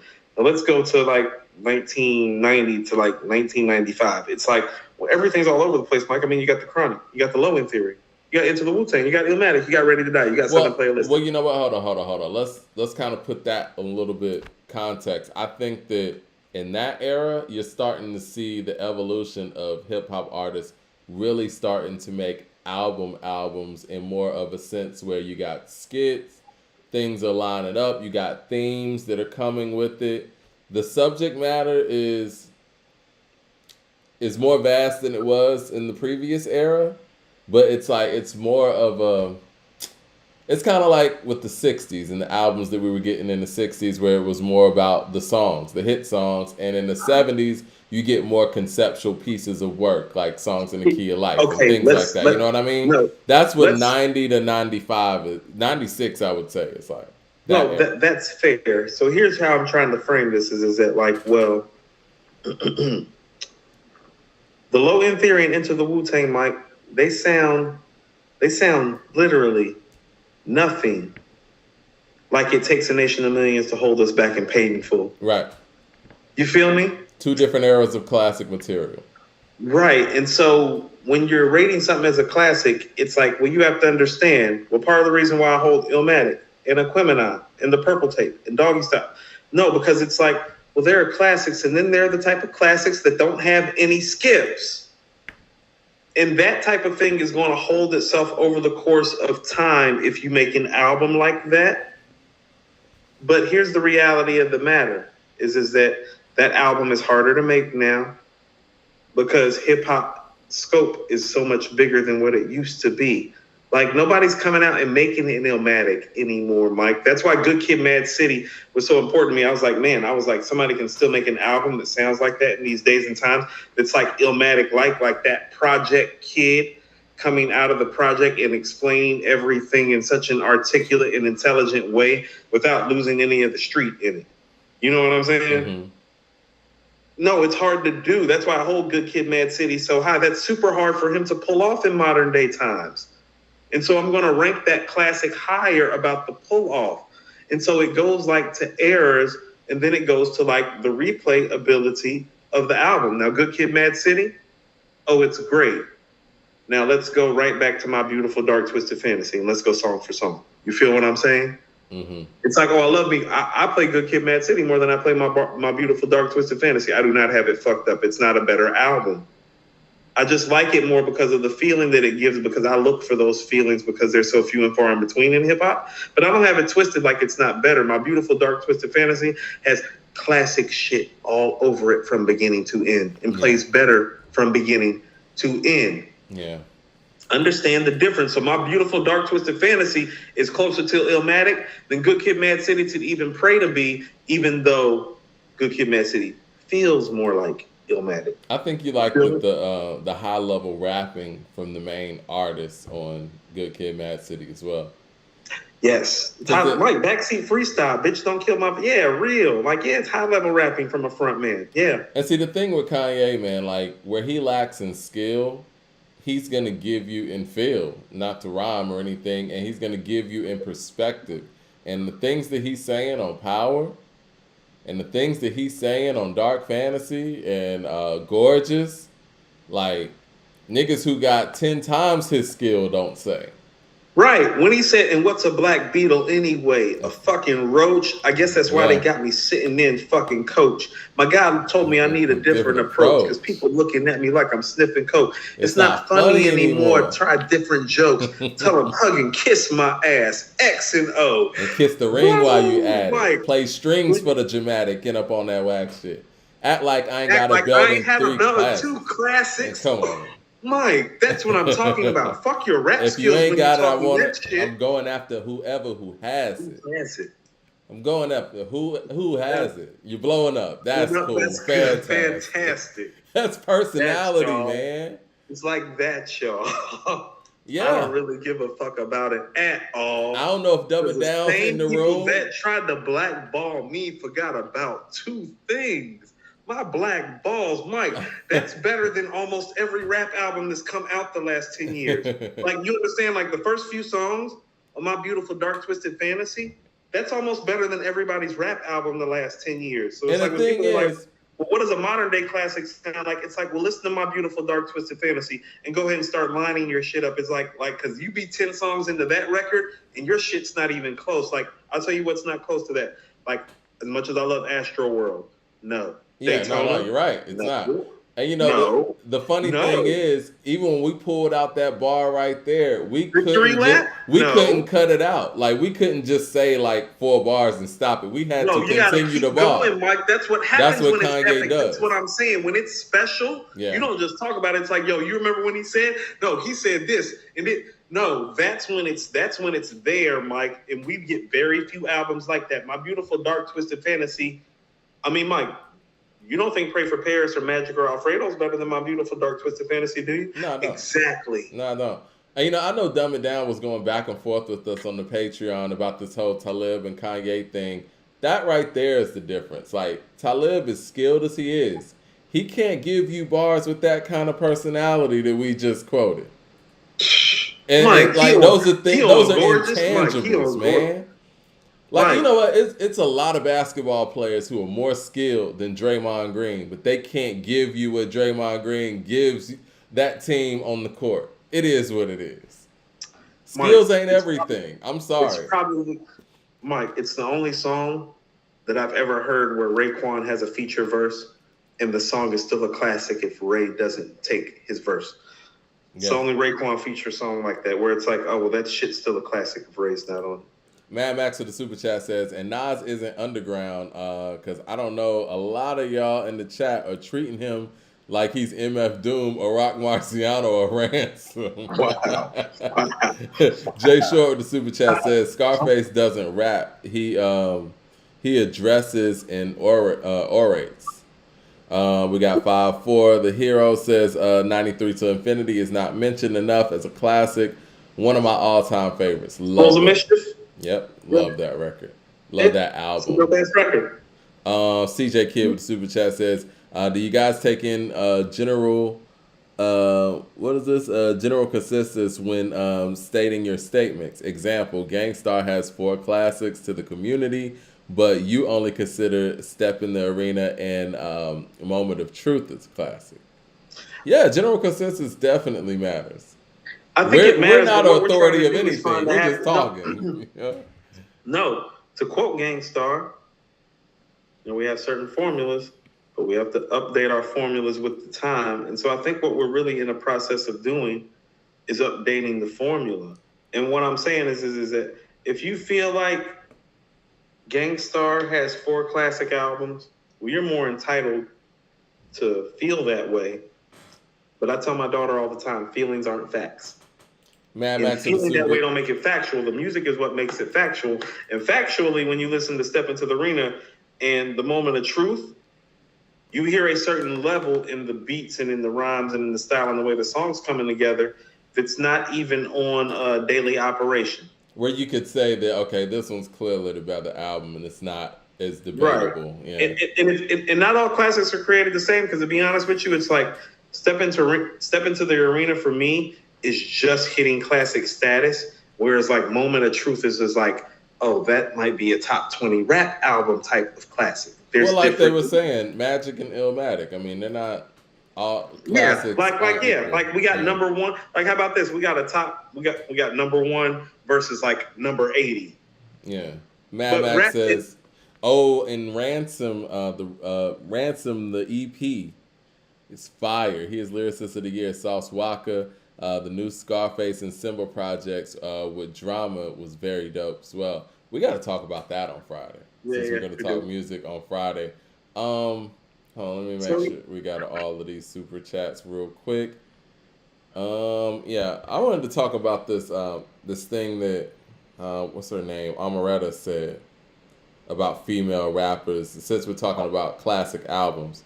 Hold on. Can we just finish up like the classic talk right quick? Well, I mean, this kind of goes in with it, because it says it is harder for female rappers to make a classic album in hip hop. That was the question. And this post actually came from our people over there at Critics of Culture, and this is what she said real quick. For men, it's like, in order to be a great... Can you hear that? Mm-hmm. For men, it's like, in order to be a great rapper, you gotta have like one amazing album, right? Why isn't it that women are expected to have like an amazing album too? Like, the only amazing women album that we really pay attention to is Miseducation of Lauryn Hill. But that wasn't even a real rap album. It was like singing. Right. Because female rap just tricky. Like, it's not all about good songs. It's more about girls just popping their shit. Like, so it's not even... But it don't have to be. It don't have to be, but that's like the standard. Like, it's just, that's what they like. Like, girls just getting on the track, popping their shit. So a lot of the songs, they not real songs. They just songs that make people feel good. Yeah. So, like, the standard for female rap is kind of different. But I feel like the standard for music nowadays is different, period. Like, people don't really have good albums no more. So, do you think that the since we're talking classic and classic criteria, do you think that that's different for female MCs? And what female MC would you say just top to bottom made a hip hop classic that we talk about in that vein?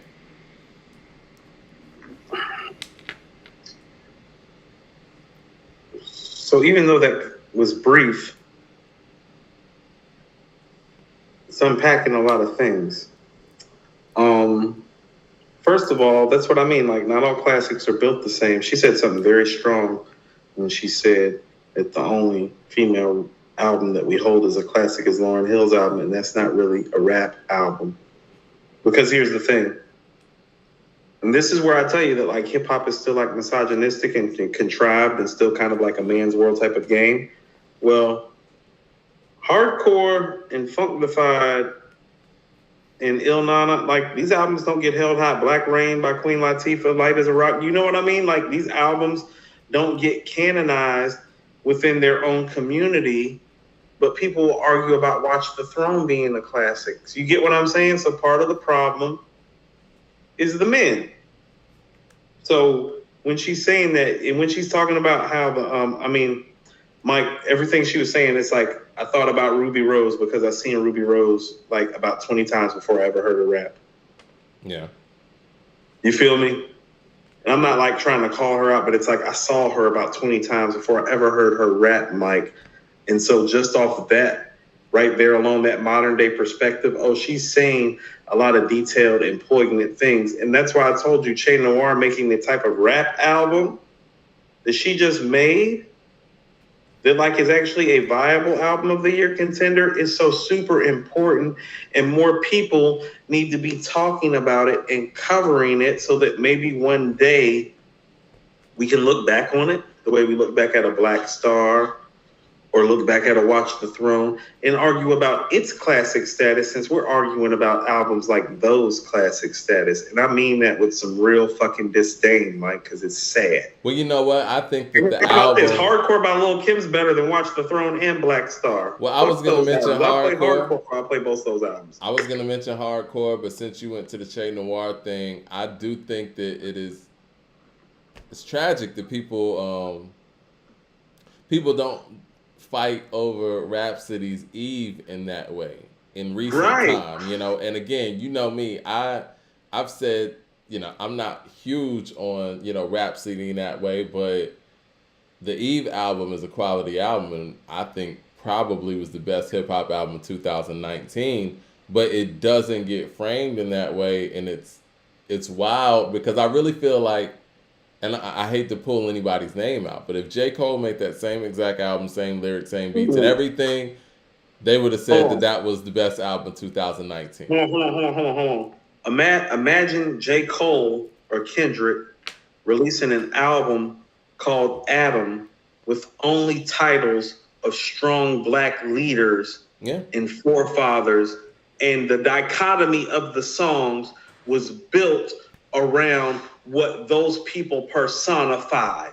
And she did that. To the masses. And she did that and pulled it off, and nobody's saying anything. Now, if Kendrick would have just did that on this last album and it was still Submit, we would still be talking about him. Because he just made Submit and we still talking about him. And so when I am literally saying we are the problem, I'm saying you got a dick, I got a dick, and we are the problem. And why these women are not getting these shine, because that's some motherfucking bullshit. Like Che Noir's album is so much better than the Kendrick album, it's ridiculous. Esquire with the super chat says, just gonna get this off real quick because I'm late. Coop won the Cash/Tribe battle handily. I did. Show was epic indeed. Esquire, you trolling? Are you trolling? Mad Max with the super chat says modern day classics are Astro World, Trap Soul, Take Care, Good Kid, Mad City, My Beautiful Dark Twisted Fantasy, Control System, that's a good one. 2014 Forest Hill Drive, Victory Lap. A lot of these are Moody albums. This is a mood era. I get one of our young constituents there. 4-5 The Hero says Moni Love's album is the first classic. See? We don't talk about Moni Love enough. We don't talk Moni Love enough, and Moni Love is down here, Mike. I told you, her daughter and my daughter were in Honey's, the real Honey, like the real Honey, not the Jessica Alba movie. The real Honey has a hip hop dance school down here. And I met Moni Love up there. You remember when we were talking, this before we went viral and like went online and everything when I was still writing, but I was trying to get us to get some cameras up there to get like the hip hop dance school on film. And Moni Love's daughter was up there one day. Like Honey was telling me, she's like, you know who that is, right? I'm like, no, you know what I mean? Like, it's like 9 o'clock in the morning. All these kids are like listening to all this rap shit. I don't know what the fuck's going on. She's like, that's Moni Love, Coop. I'm like, that's shit. What's up. Oh, like I looked, I was like, oh shit, that's what's up. I mean, because as classic as Ladies First is, for Queen Latifah, who is an icon, I don't think Queen Latifah gets enough props in this hip hop sphere either. But people act like Moni Love ain't on that record. She's all over that record. She's killing that record, she's Mike. Killing that it's record. one of the best back and forths ever, Mike. Right. Michael Williams with the super chat says, what's the better album, Magic or American Gangster? Magic. Huh. That's tough. I'll think about that. Mad Max with the super chat says, I thought that Lil Sims, I like Lil Sims' album too, was great and should be considered a classic, but women rappers aren't that good. All that cat talk only lit for the few joints. I like Lil Sims' album. I think me and Coop was talking about that album last year. My man Mark Wright sent that to me, man, and I was like, yo, I'm fucking with this. CJ Kidd says, Coop, I heard Bounce off your album. Thought the Neptunes produced it. Who did that beat? Oh, wow. He's been digging in my shit. Okay. So, Mike, I'm going to tell a quick story right quick. This and is then we'll how get I back met to Mike. that subject. Yeah. Right. Yeah, and we'll transition. This is how I met my guy, Obi. So, Obi did that beat. Obi, who I always talk about, that was my producer out in Cali. Mm-hmm. So, Obi lives in South America now. But Obi's from Sacramento. But Obi's family is from Africa. Okay? But I met him in Southern California. When I went to his house, that was the first beat that he played me, and I freestyled the hook, the bounce. Like, that was the freestyle. The hook, the bounce is actually the freestyle that I was kicking the first time that we kicked it over his house, and he played some beats.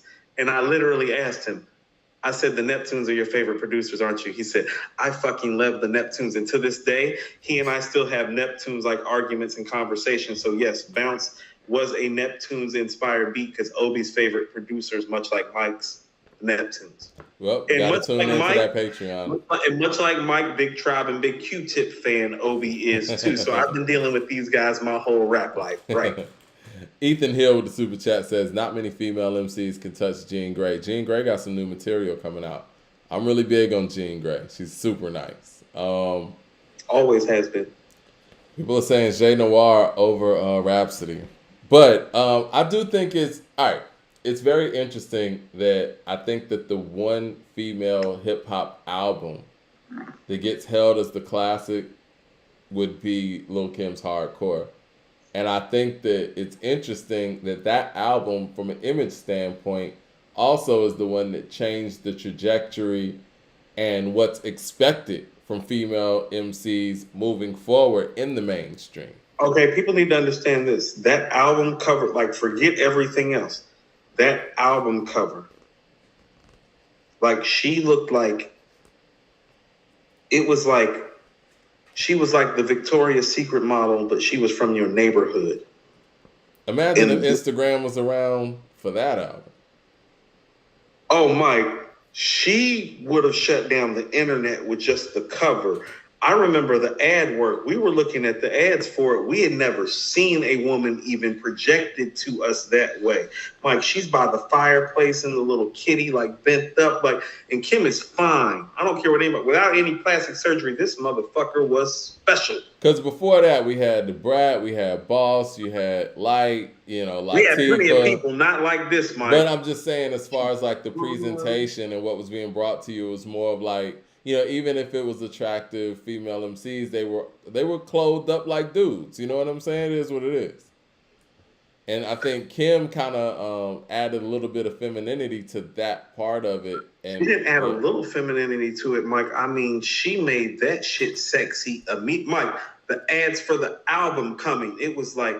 Well, I don't want to forget Salt and Pepper because they were doing it too. But Kim added a level of street to it. This is different because here's what people understand is that, like, well, when hardcore is coming out, she's already got some run on Players Anthem and Get Money and I Need You Tonight. And No Time is circulating, Mike. And she's saying shit like, I'm drinking babies. Then I cracks for the Mercedes, act shady and feel my 380. Oh, that's sexy as fuck. It's sick. Wasn't nobody talking like that, Mike. Wasn't nobody talking like that. It's like, so you're hearing her talk like that, and then you're seeing the album cover, and I'm going to tell you exactly what I went to in my mind. You remember Jasmine Guy's character in Harlem Nights? Mm-hmm. That's who Lil' Kim is on Hardcore with me. She's like that sexy motherfucker that will still set you up and murder you, but you still want her because she's that bad and she's that special, but she's still kind of like classy, like you want a lady to be, but you know she's like really slutty in bed. Like, it's like she's a hood nigga's dream, Mike. 4-5 the Hero says, does Eve have a classic? I think the first album's close, but first album's close. Yeah, first album. How about this? That first album suffers from too many tracks. Like, they could have cut about 4, 5, 6 songs off there, and it would be held in much higher regard. It's too much material on there. I think Eve had all the ability to make a classic. No, that's almost there. They just did too much work. But that was also the time. I think Master P had inspired so many people around that time to make these 15, 20, 21, 22, 23, 24 track albums, and then the skits become a big thing. And it was like, man, you could have made that about 12 or 13 joints with about 2 or 3 skits. Because think about it. She got the joint with Drag On. You know what I'm talking about? That started off the album. She got Philly on there with Siegel. Yep. Scenario, Rough Riders remix is on there. Love is Blind is on there. Yep. That's what I mean. No. There's she got heat joints on there. There's a lot of heat on there. Yeah. Mad Max to the super chat says, Shay, Rhapsody, and girls like that fan bases are majority men, Coop. It's not the men, it's the women.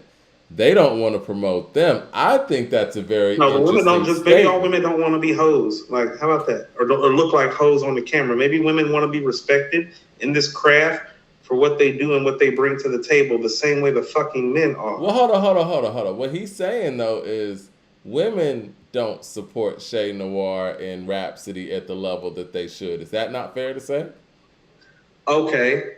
That's fair. Because we're fans. That's what I'm saying. How are they being projected, though? Because here's what I'm going to tell you, and here's what I mean about skill speaking. Let's go to a few guys. Well, I'll never forget when I was sitting next to my homegirl, and she had Tupac's tape. And she looked at me, and she was like, Coop, you know this nigga Tupac's sexy, right? This is the Strictly for My Niggas tape. I didn't know because I didn't look at Tupac that way, but it occurred to me that it's like, oh, women looked at him that way. Mike, the label didn't pitch Tupac as a sex symbol on his first 2 albums. Women did. Mike, Method Man and Nas. Method Man's first singles, Bring the Pain. Nas's first singles, Ain't Hard to Tell and World Is Yours. They didn't get pitched as sex singles. Women gravitated towards them as sex singles because they're attractive. They got respected for their mic skills, Mike. Well, what? All right. Let me. They got respected for their mic skills. Maybe I missed your point. Method Man and Bring the Pain. Don't tell me that chicks was running around singing Method Man and Bring the Pain. Maybe I missed your point, but why don't you think women listen to Rhapsody and Shay Noir at the level they should? No, that's what I mean. Is because like this game has been like what they did with Lil' Kim. Like all they've done is taken that and made it a force multiplier. And so it's like if you don't do that and do that well, they're not going to play you and put you in the circulation to empower those young ladies. How about this? Like Light and Latifah were set up for success because there were women that came before them that laid groundwork for them to do what they did. You feel what I'm saying? Some of the groundwork has been lost because now it's just an over-sexualization. What do you think that Shay, if you're a marketing team or A&Ring Shay Noir, and I mean, shit, we can even say, let's just stick with Shay and Rhapsody. Yeah. What do you think that they can do or should do to get more woman support as fans? I don't know. I don't have the answers. Like, I have to be totally honest. I don't have the answers. I've thought about it, Mike, but I don't have the answers. I don't pretend to have the answers. What I will tell you is that, like, in Eve, the album by Rhapsody, that should be held high by women everywhere, I think. And Food for Thought by Che Noir, I'm hearing 2 of the best projects, of the last 5 years, period. But I'm hearing 2 of the best projects that, like, a woman has ever put together on the mic and nobody's talking about them, and that's just sad. And so I don't have the answers. I can only document the sadness of it because it doesn't need to be occurring this way. Because here's the thing about it. That's what I mean about Light and Latifah being set up for success. No, we heard their shit. And like Che Noir and Rhapsody are more on some Light and Latifah shit. And that used to be enough. Like that was enough to get you some run. And they're not even getting their appropriate run. Because to be honest with you, like Eve and Food for Thought sound better than any album Light and Latifah ever put together, Mike. Non-Plus with the super chat says Magic greater than American Gangster. CJ Kid says is it crazy if I say Black Rain is better than hardcore? Wouldn't be crazy. Black Rain got some joints, man. Just Another Day, UNITY's on there. Ahmed said best rap concept album only built for Cuban links. Prince Among Thieves, Good Kid, Mad City, De La Soul is Dead, Ready to Die, or Disposable Art. You want to talk about concept? I love Prince Amongst Thieves or De La Soul is Dead, in my opinion. Both of those are Prince Paul, so you can't pick 2 Prince Paul albums, Mike. You got to add some diversity to the situation. Yeah. I would tell you, though, Mike, Prince Amongst Thieves is actually a better concept album. I think. How about this? I'm about to say, if we're talking concept album, Prince Amongst Thieves is actually the best concept album. Would we agree with that? I agree. But if we're talking about the execution of a concept album, Mike, it would go based on what he said, only built for Cuban links, Ready to Die, De La Soul is Dead. If we're talking about the quality of the execution, top 3 wise. Because here's the thing, and I tell people this. Well, Jay is the most charismatic guy next to Big and Pac, but everything that Jay is talking about almost on Reasonable Doubt, or Ray and Ghost are talking about the year before on the Purple Tape, it's just way more grittier and grimier and on RZA beats. Yeah. And the Purple Tape is way better than Reasonable Doubt, in my opinion. Like, there's a gap between those types. How about this? This is what I mean, there's gaps. Oh, there's a gap even between the type of classic Reasonable Doubt is versus what the Purple Tape is, in my opinion. You feel what I'm saying? Because just off beats alone, Mike, just off beats alone, it's washing Reasonable Doubt out the water. There's an ice cream gap and an incarcerated Scarface gap. And Mike, in a verbal intercourse and glaciers of ice and ice water gap, Mike, in a guillotine gap, Mike, in a criminology gap, and a Knuckleheads and a Heaven and Hell and Wu Gambino's gap, Mike. Every beat on the Purple Tape is better than the beats on Reasonable Doubt. Like, literally. And that's not a knock, because I think the Purple Tape's the best album to ever come out of Wu-Tang on all levels. So best beat, Mike. It might be the Purple Tape might be the best selection of beats I've ever heard on one album ever. CJ Kid with the super chat says, thoughts on Organized Confusion and Pharoah Monch? I mean, they're great. Highly Monch has regarded had and an incredible respected, career. Mad Max says, and Shay's album was good, but it's not like you guys are saying. The production wasn't all that to me. I thought Shay had better projects before this latest one. Okay. See, we don't be doing all this stuff with the guys. Like, when the guys are bubbling like this, we don't do this. Like, think about this. Look at West Side Gun, Hitler Wears Hermes series. Every time that nigga drop something, niggas in the street be like, classic, classic, classic. Like, Food for Thought's better than most of those projects, and it's like nobody's saying nothing. So when I'm saying we're the problem, that's what I'm talking about. Jay Short says, women do the same thing in R&B. I don't see them lining up to see CeeLo, Ruben Studdard, or The Dream. The Dream is a great songwriter, but no six-pack. Sean Lindsay with the super chat says, Naked Truth got 5 mics, though. It did. CJ Kidd says, thoughts on Coastal Contra and Girl Code. Girl Code's dope.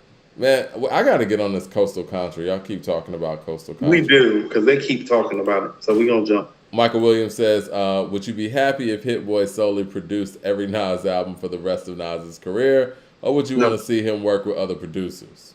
No. Everything has a place, a space, and a time. And I have a feeling, I have this feeling that this is probably going to be the last pairing we get out of them. I have a feeling that. Yeah. I think, you get a part 3 and that's pretty much it. But Magic was a bonus. Yeah, well, I mean, right. You're getting 4 albums out of them. It's like, how much do you want a producer and an MC to work together? Because that's usually, Mike, that's what I'm saying. They're doing literally a careers.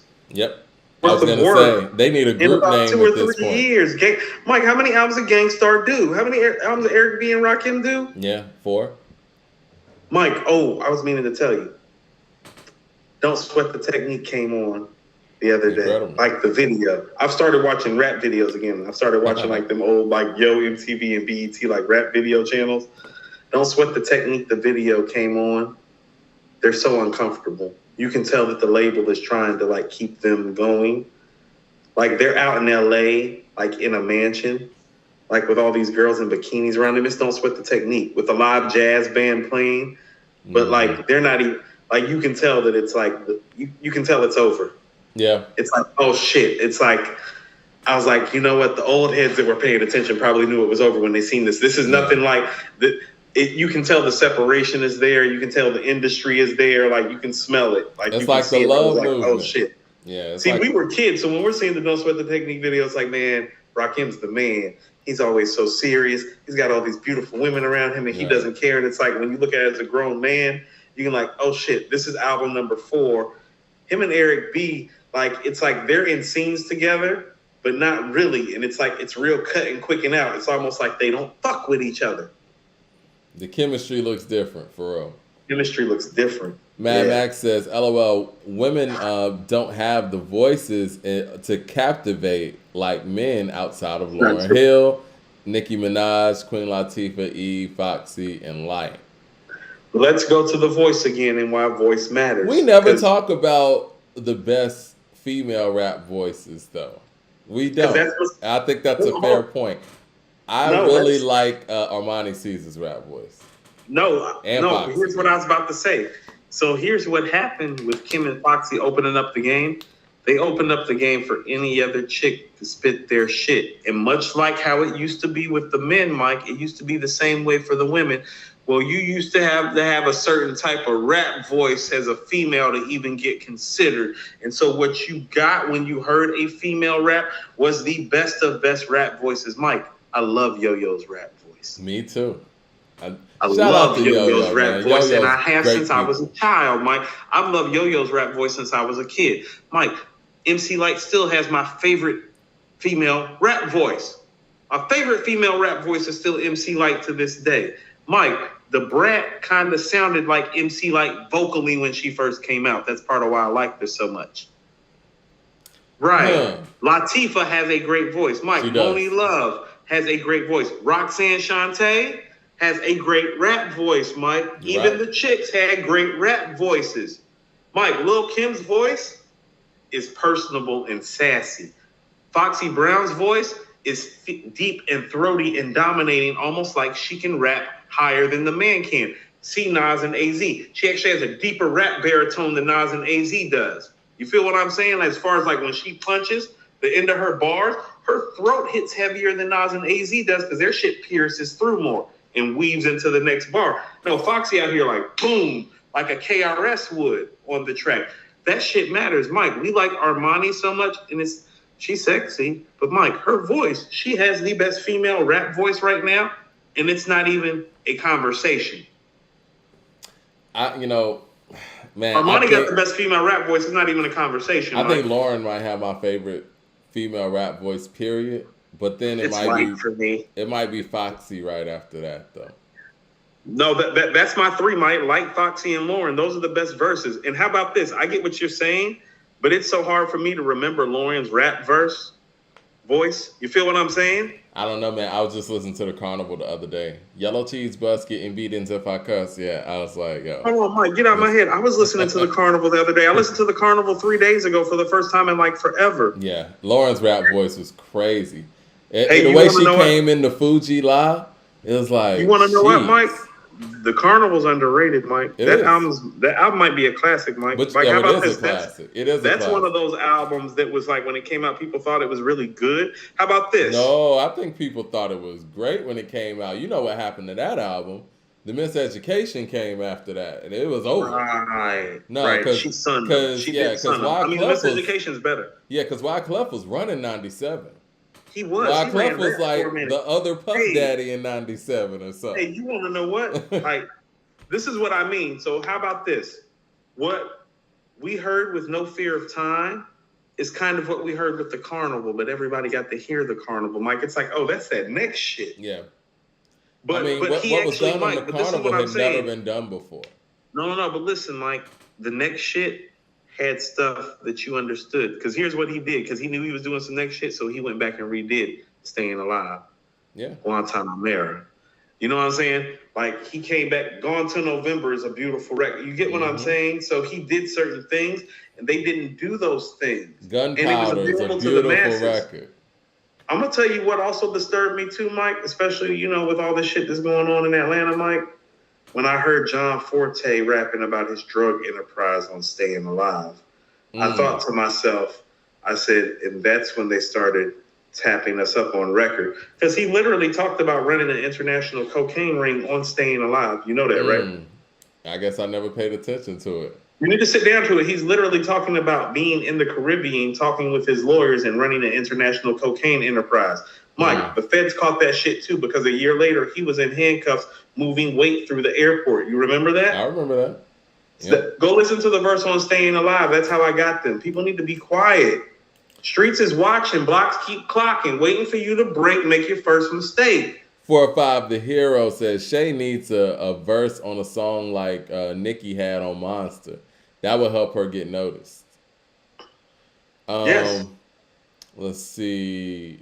4-5 The Hero also says, would it be fair to do a Native Tongue versus Wu-Tang versus? Whew. I can go. No. How about this? Because I have. Hold on.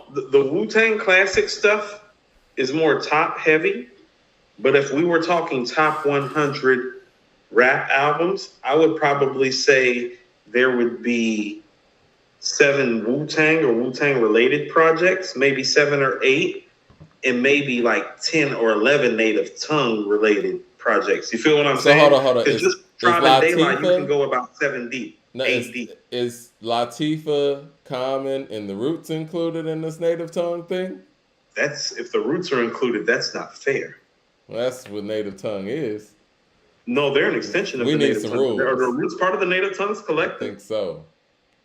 It's very problematic. No, I'm not taking Wu-Tang. I'm not taking Wu-Tang because that's hold on. So you're telling me De La, Tribe, and the Roots, and I got to take Latifah and Common and Latifah. No.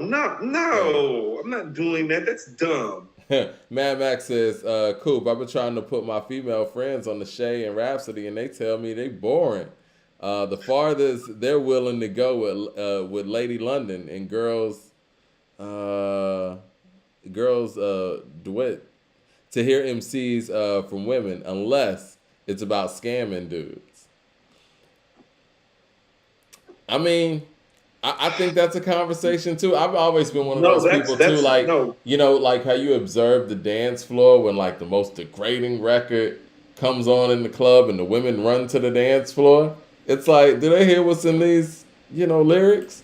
You remember that song that was out here? I forgot who made it, but it was like, put that dick off in that hole. Put that dick off in there. You know what I'm talking about? Women would go crazy when that record came on. I was like, me as a young man, I'm like, is this not degrading? But hey, whatever.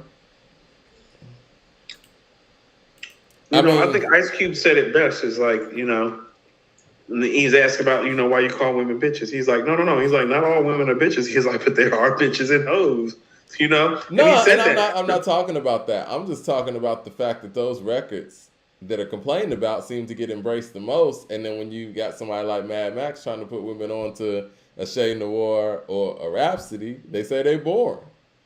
They might listen to City Girls. That's what I mean. No, but that's what I mean about the sexualization of it, because it used to be. How about this? When Lil' Kim and Foxy came out, it's like, you understand that Lauren was existing and walking around and outselling them. Yeah. I'm going to say that again. When Lil' Kim and Foxy were at their peak and existed, Lauren was walking around outselling them in a group and as a solo artist. Like, bitch, please. You feel what I'm saying?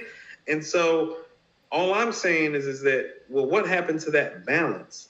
Yeah. And I'm not a woman, so I don't know what I need to do to provide that balance. Now, and here's what I mean. Well, are the women as superficial as the men? Because here's the reality of the matter. Well, in 1996, Mike, if you're telling me, it's like, well, Coop, who do you want? It's like, well, do you want Lauryn Hill, like Lil' Kim or Foxy Brown? Like, want? Oh, I still want Lauren more than them too, and she's the better MC too. You feel what I'm saying? And so is it some of that playing into the factor for the women too? Because Lauren was drop dead gorgeous, on top of being able to out-rap these girls and out-sing these girls and making better songs than these girls and selling more records and winning more Grammys. With all that being said, though, Coop, why do you think that Lil' Kim was more impactful than Lauren? Because she was. I hate to say it. I think it's for some of the same reason that Dr. Dre and Snoop were more impactful than Rakim in a lot of ways. Well, they outsold him. You just said that Lauren outsold Kim. So why is Kim more impactful than Lauren? I think she's speaking to a broken part of our culture and our women, just to be quite honest with you, that Lauren's not speaking to, because Lauren's empowered. And Lauren's probably no different in her brokenness, but her expression of the brokenness. Well, I mean, she said that in that thing, doo-wop. That's what I was actually thinking about doo-wop. Is like, listen to the expression of the brokenness stuff. Yeah. You know what I'm saying? Like, that's what I mean about, like, Lil' Kim's that chick from around the way. And it's like, with Lil' Kim, it's almost like you're so happy for her. It's like, oh, shit, nigga, you made it? Like, that's why I told you, it's like the chick that's saying, I'm drinking babies, then I cracks for the Mercedes, act shady and filth. It's like, no, I know that shady-ass broad. She stays right around the corner from me. Well, Lauren said Lauren is only human. Don't think I hadn't been through the same predicament. The same predicament. Listen to the expression of the plight. That's what I mean. Yeah. Michael Williams says, Coop, off the top of your head, how many albums are better than What's Going On all time? By Marvin Gaye. Not a lot. All time. Sign of the Times and Purple Rain, Off the Wall and Thriller, Inner Visions and Songs in the Key of Life. After that, we can start having conversations. I can't give you anything succinctly after those albums off the top of my head. You could probably pull one of Stevie's albums out. The fact that What's Going On comes out before all of those kind of gives it an edge, too. What'd you say? The fact that What's Going On came out before all of those gives it an edge as well. I was about to say the existence of the Prince and the existence of Sign of the Times and Songs in the Key of Life and Inner Visions definitely have something to do with what's going on. Mm-hmm. Directly. I mean, there's direct influence in those projects. Succinctly, what's the album after Inner Visions, Mike? The one that won the Grammy that doesn't get as much praise. Oh, you talking about Fulfillness? Yep, that's the one. There we go. That's my personal favorite. That album musically is the musicality of that album. I love that album. Is the closest thing to what's going on musically speaking. Yeah. Not lyrically, but musically I think I'm going to listen to that album tonight. I love that album. I actually had that on vinyl, too. Mad Max says, we can't just blame men. When I promise you, Shay is getting more men out here at her shows than females. Also, females are more into R&B than rap. They're into melodies. I've always heard that. I think Andre 3000 said that. Like, women are into the melodies and men are into the beats. So you're saying women need to be more melodic? Is that what you're saying? I don't know, man. This is what I'm gonna say, and I could be wrong. Like, listen to what you're saying. Like, Light's not melodic. Latifah, not melodic. Kim, Foxy, not melodic. Like, when did that become a requirement? That's why I'm saying is it's like, well, you tell me, because it's like, well, if it's a man's world and you're saying, well, the women aren't supporting them. And it's like, well, no, I know women who love Light and Latifah and Lauren and Foxy and Kim. And so, like, tell me why Che and Rhapsody aren't getting supported by the women. Like, don't tell me it's because of that they don't like sing melodies though, because it's like none of those chicks sung melodies really. Like when Kim was on Put Your Lighters Up, that was the first time I heard her really like even harmonize. I think Nicki gets a lot of female support. That time she been 10 years in the game, Mike. I think Nicki and Cardi get a lot of female support.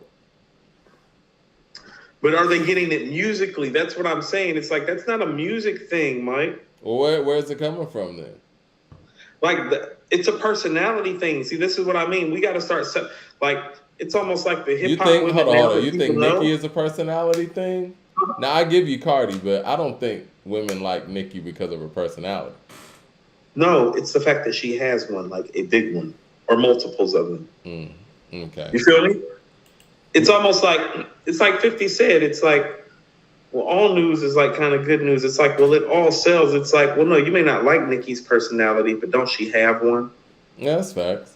Mad Max says, nobody thinks Hitler Wears Hermes is a classic. That's select taste. I think it's trash. Let's see. I see another super chat in here, and we can kind of wrap this thing up and get ready for Friday's show with some music. CJ Kidd says, who would have the better verse between Rhapsody or Monty Caesar, 3D Nate, Shay Noir, Lady London, Shay Bigger, and Hasidity? I would put Sims in there, but right now I would tell you that like Shay right now, she's rapping better than everybody. Yeah, she's rapping better than everybody, but here's the thing about it, and this is what I mean. Armani can do some like Biggie shit to Shay though. Yeah. Because of the voice. Mm-hmm. It's that the voice matters. And so has Armani gets better as an MC with each turn, like $100 hiccup. Oh, she's the most dangerous person out here because her voice is the most lethal. Because her voice, vocally speaking, and this is what I mean, is like, well, MC wise, she's not where like, you remember the I Wanna Be Down remix, Mike? Mm-hmm. Vocally, she fits right in. Yeah, you're like right. You can put her on that beat and replace one of those girls. Now, she's not the MC that those three are yet, in my opinion. But vocally, Mike, if you were to sub one of them out and put her in, no, it could still work. And that's the highest praise that I can give somebody vocally as a female MC. So vocally, she has it, Mike. And you've been listening to her deliver. She delivered on that. What's that joint? The joint with Chains, the Forest Lawn joint on Hitler Wears Hermes with Chains and West Side. We just heard her on the joint with Benny and Stove. The voice is there. And so she's the one that really, really has it, because if she delivers lyrically that's comparable to a level of a Sims or a Che or a Love, well, she's got it in the bag because she's got the voice, much like Big did. It's like when Big put the lyrics in the bag on Life After Death, everybody's going, that's the illest nigga I ever heard. Well, that's because he already had damn near the best voice that you had ever heard and one of the best flows that you had ever heard. It was really just about if he was going to put it together lyrically. Armani's in some of that same category from the female side because she's got a MC. Like, I don't know how you feel about it. It's like, who you say is your favorite female rap voice? I said Lauren. Okay, so I would say Lauren, like Foxy, right? I like Rod Digger a lot too. I love when Lauren and Rod Digger went back and forth on Cowboys. I was listening to that the other day too. Mike. That's what I'm saying. Yeah. So how about this? Even vocally on Cowboys, you can hear that Lauren is somewhere that Digger's not. And that's what I mean about Armani. Is it's like, no, she got a Lauryn Hill light type of voice. It's a dominating voice. Ethan it is. Hill like says, when she comes in and you're like, oh, that's her. Yep. Ethan Hill says Shauna from DTP is slept on and she's special. I agree. Shout out to Shauna. I don't think she got the chance that she should have gotten. She showed that she could, first of all, rap her ass off, and she could actually go out there and make some hit records, because a lot of those big Luda hits, she's a big part of. She's a big part of What's Your Fantasy. She's a big part of stand-up. She is. No, here's also the reality of the matter too, Mike. You and I talked about this situation too, about how many rap women have been done wrong, because it's really like they got one album, and if they were great, they got 2 albums, and after that, it's you're on your own. Yeah, you're right. Right, like Lil' Kim and Shauna didn't get a chance to mess up. You know what I'm saying? Like, no, like that's what I mean is that Kim is so groundbreaking just because it's like, no, Kim got hardcore. Yeah. Notorious K.I.M., La Bella Mafia. Like, she got to make albums, Mike. She got to make albums. Like, Naked Truth. Mike, I couldn't even, did Queen Latifah make more than 2 albums in her prime? I don't think so. Yeah, she made, the first one. And then Black Rain, and then Living Single happened, Mike.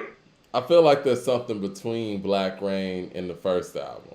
No, there's not. I don't think so. It's not? Okay. No. That's what I'm telling you. Even with Light was like 3 albums. And the third album was like the joint that had Roughneck on it and all that stuff. And then it was like, okay, we tried to switch it up with Light. It's done. Like, even with Foxy, they tried to dump Foxy off. They tried to dump Foxy off after Broken Silence. They were like, Foxy, you get 3 albums. The Black Roses album never came out. That might have been her best piece of work. Like, the industry dumps off the high-end female after album number 2 or 3. Well, what Shay is doing right now is very special. CJ Kidd with the super chat says, no roots in common are Soul Aquarians. Now, Native Tongue versus Soul Aquarian.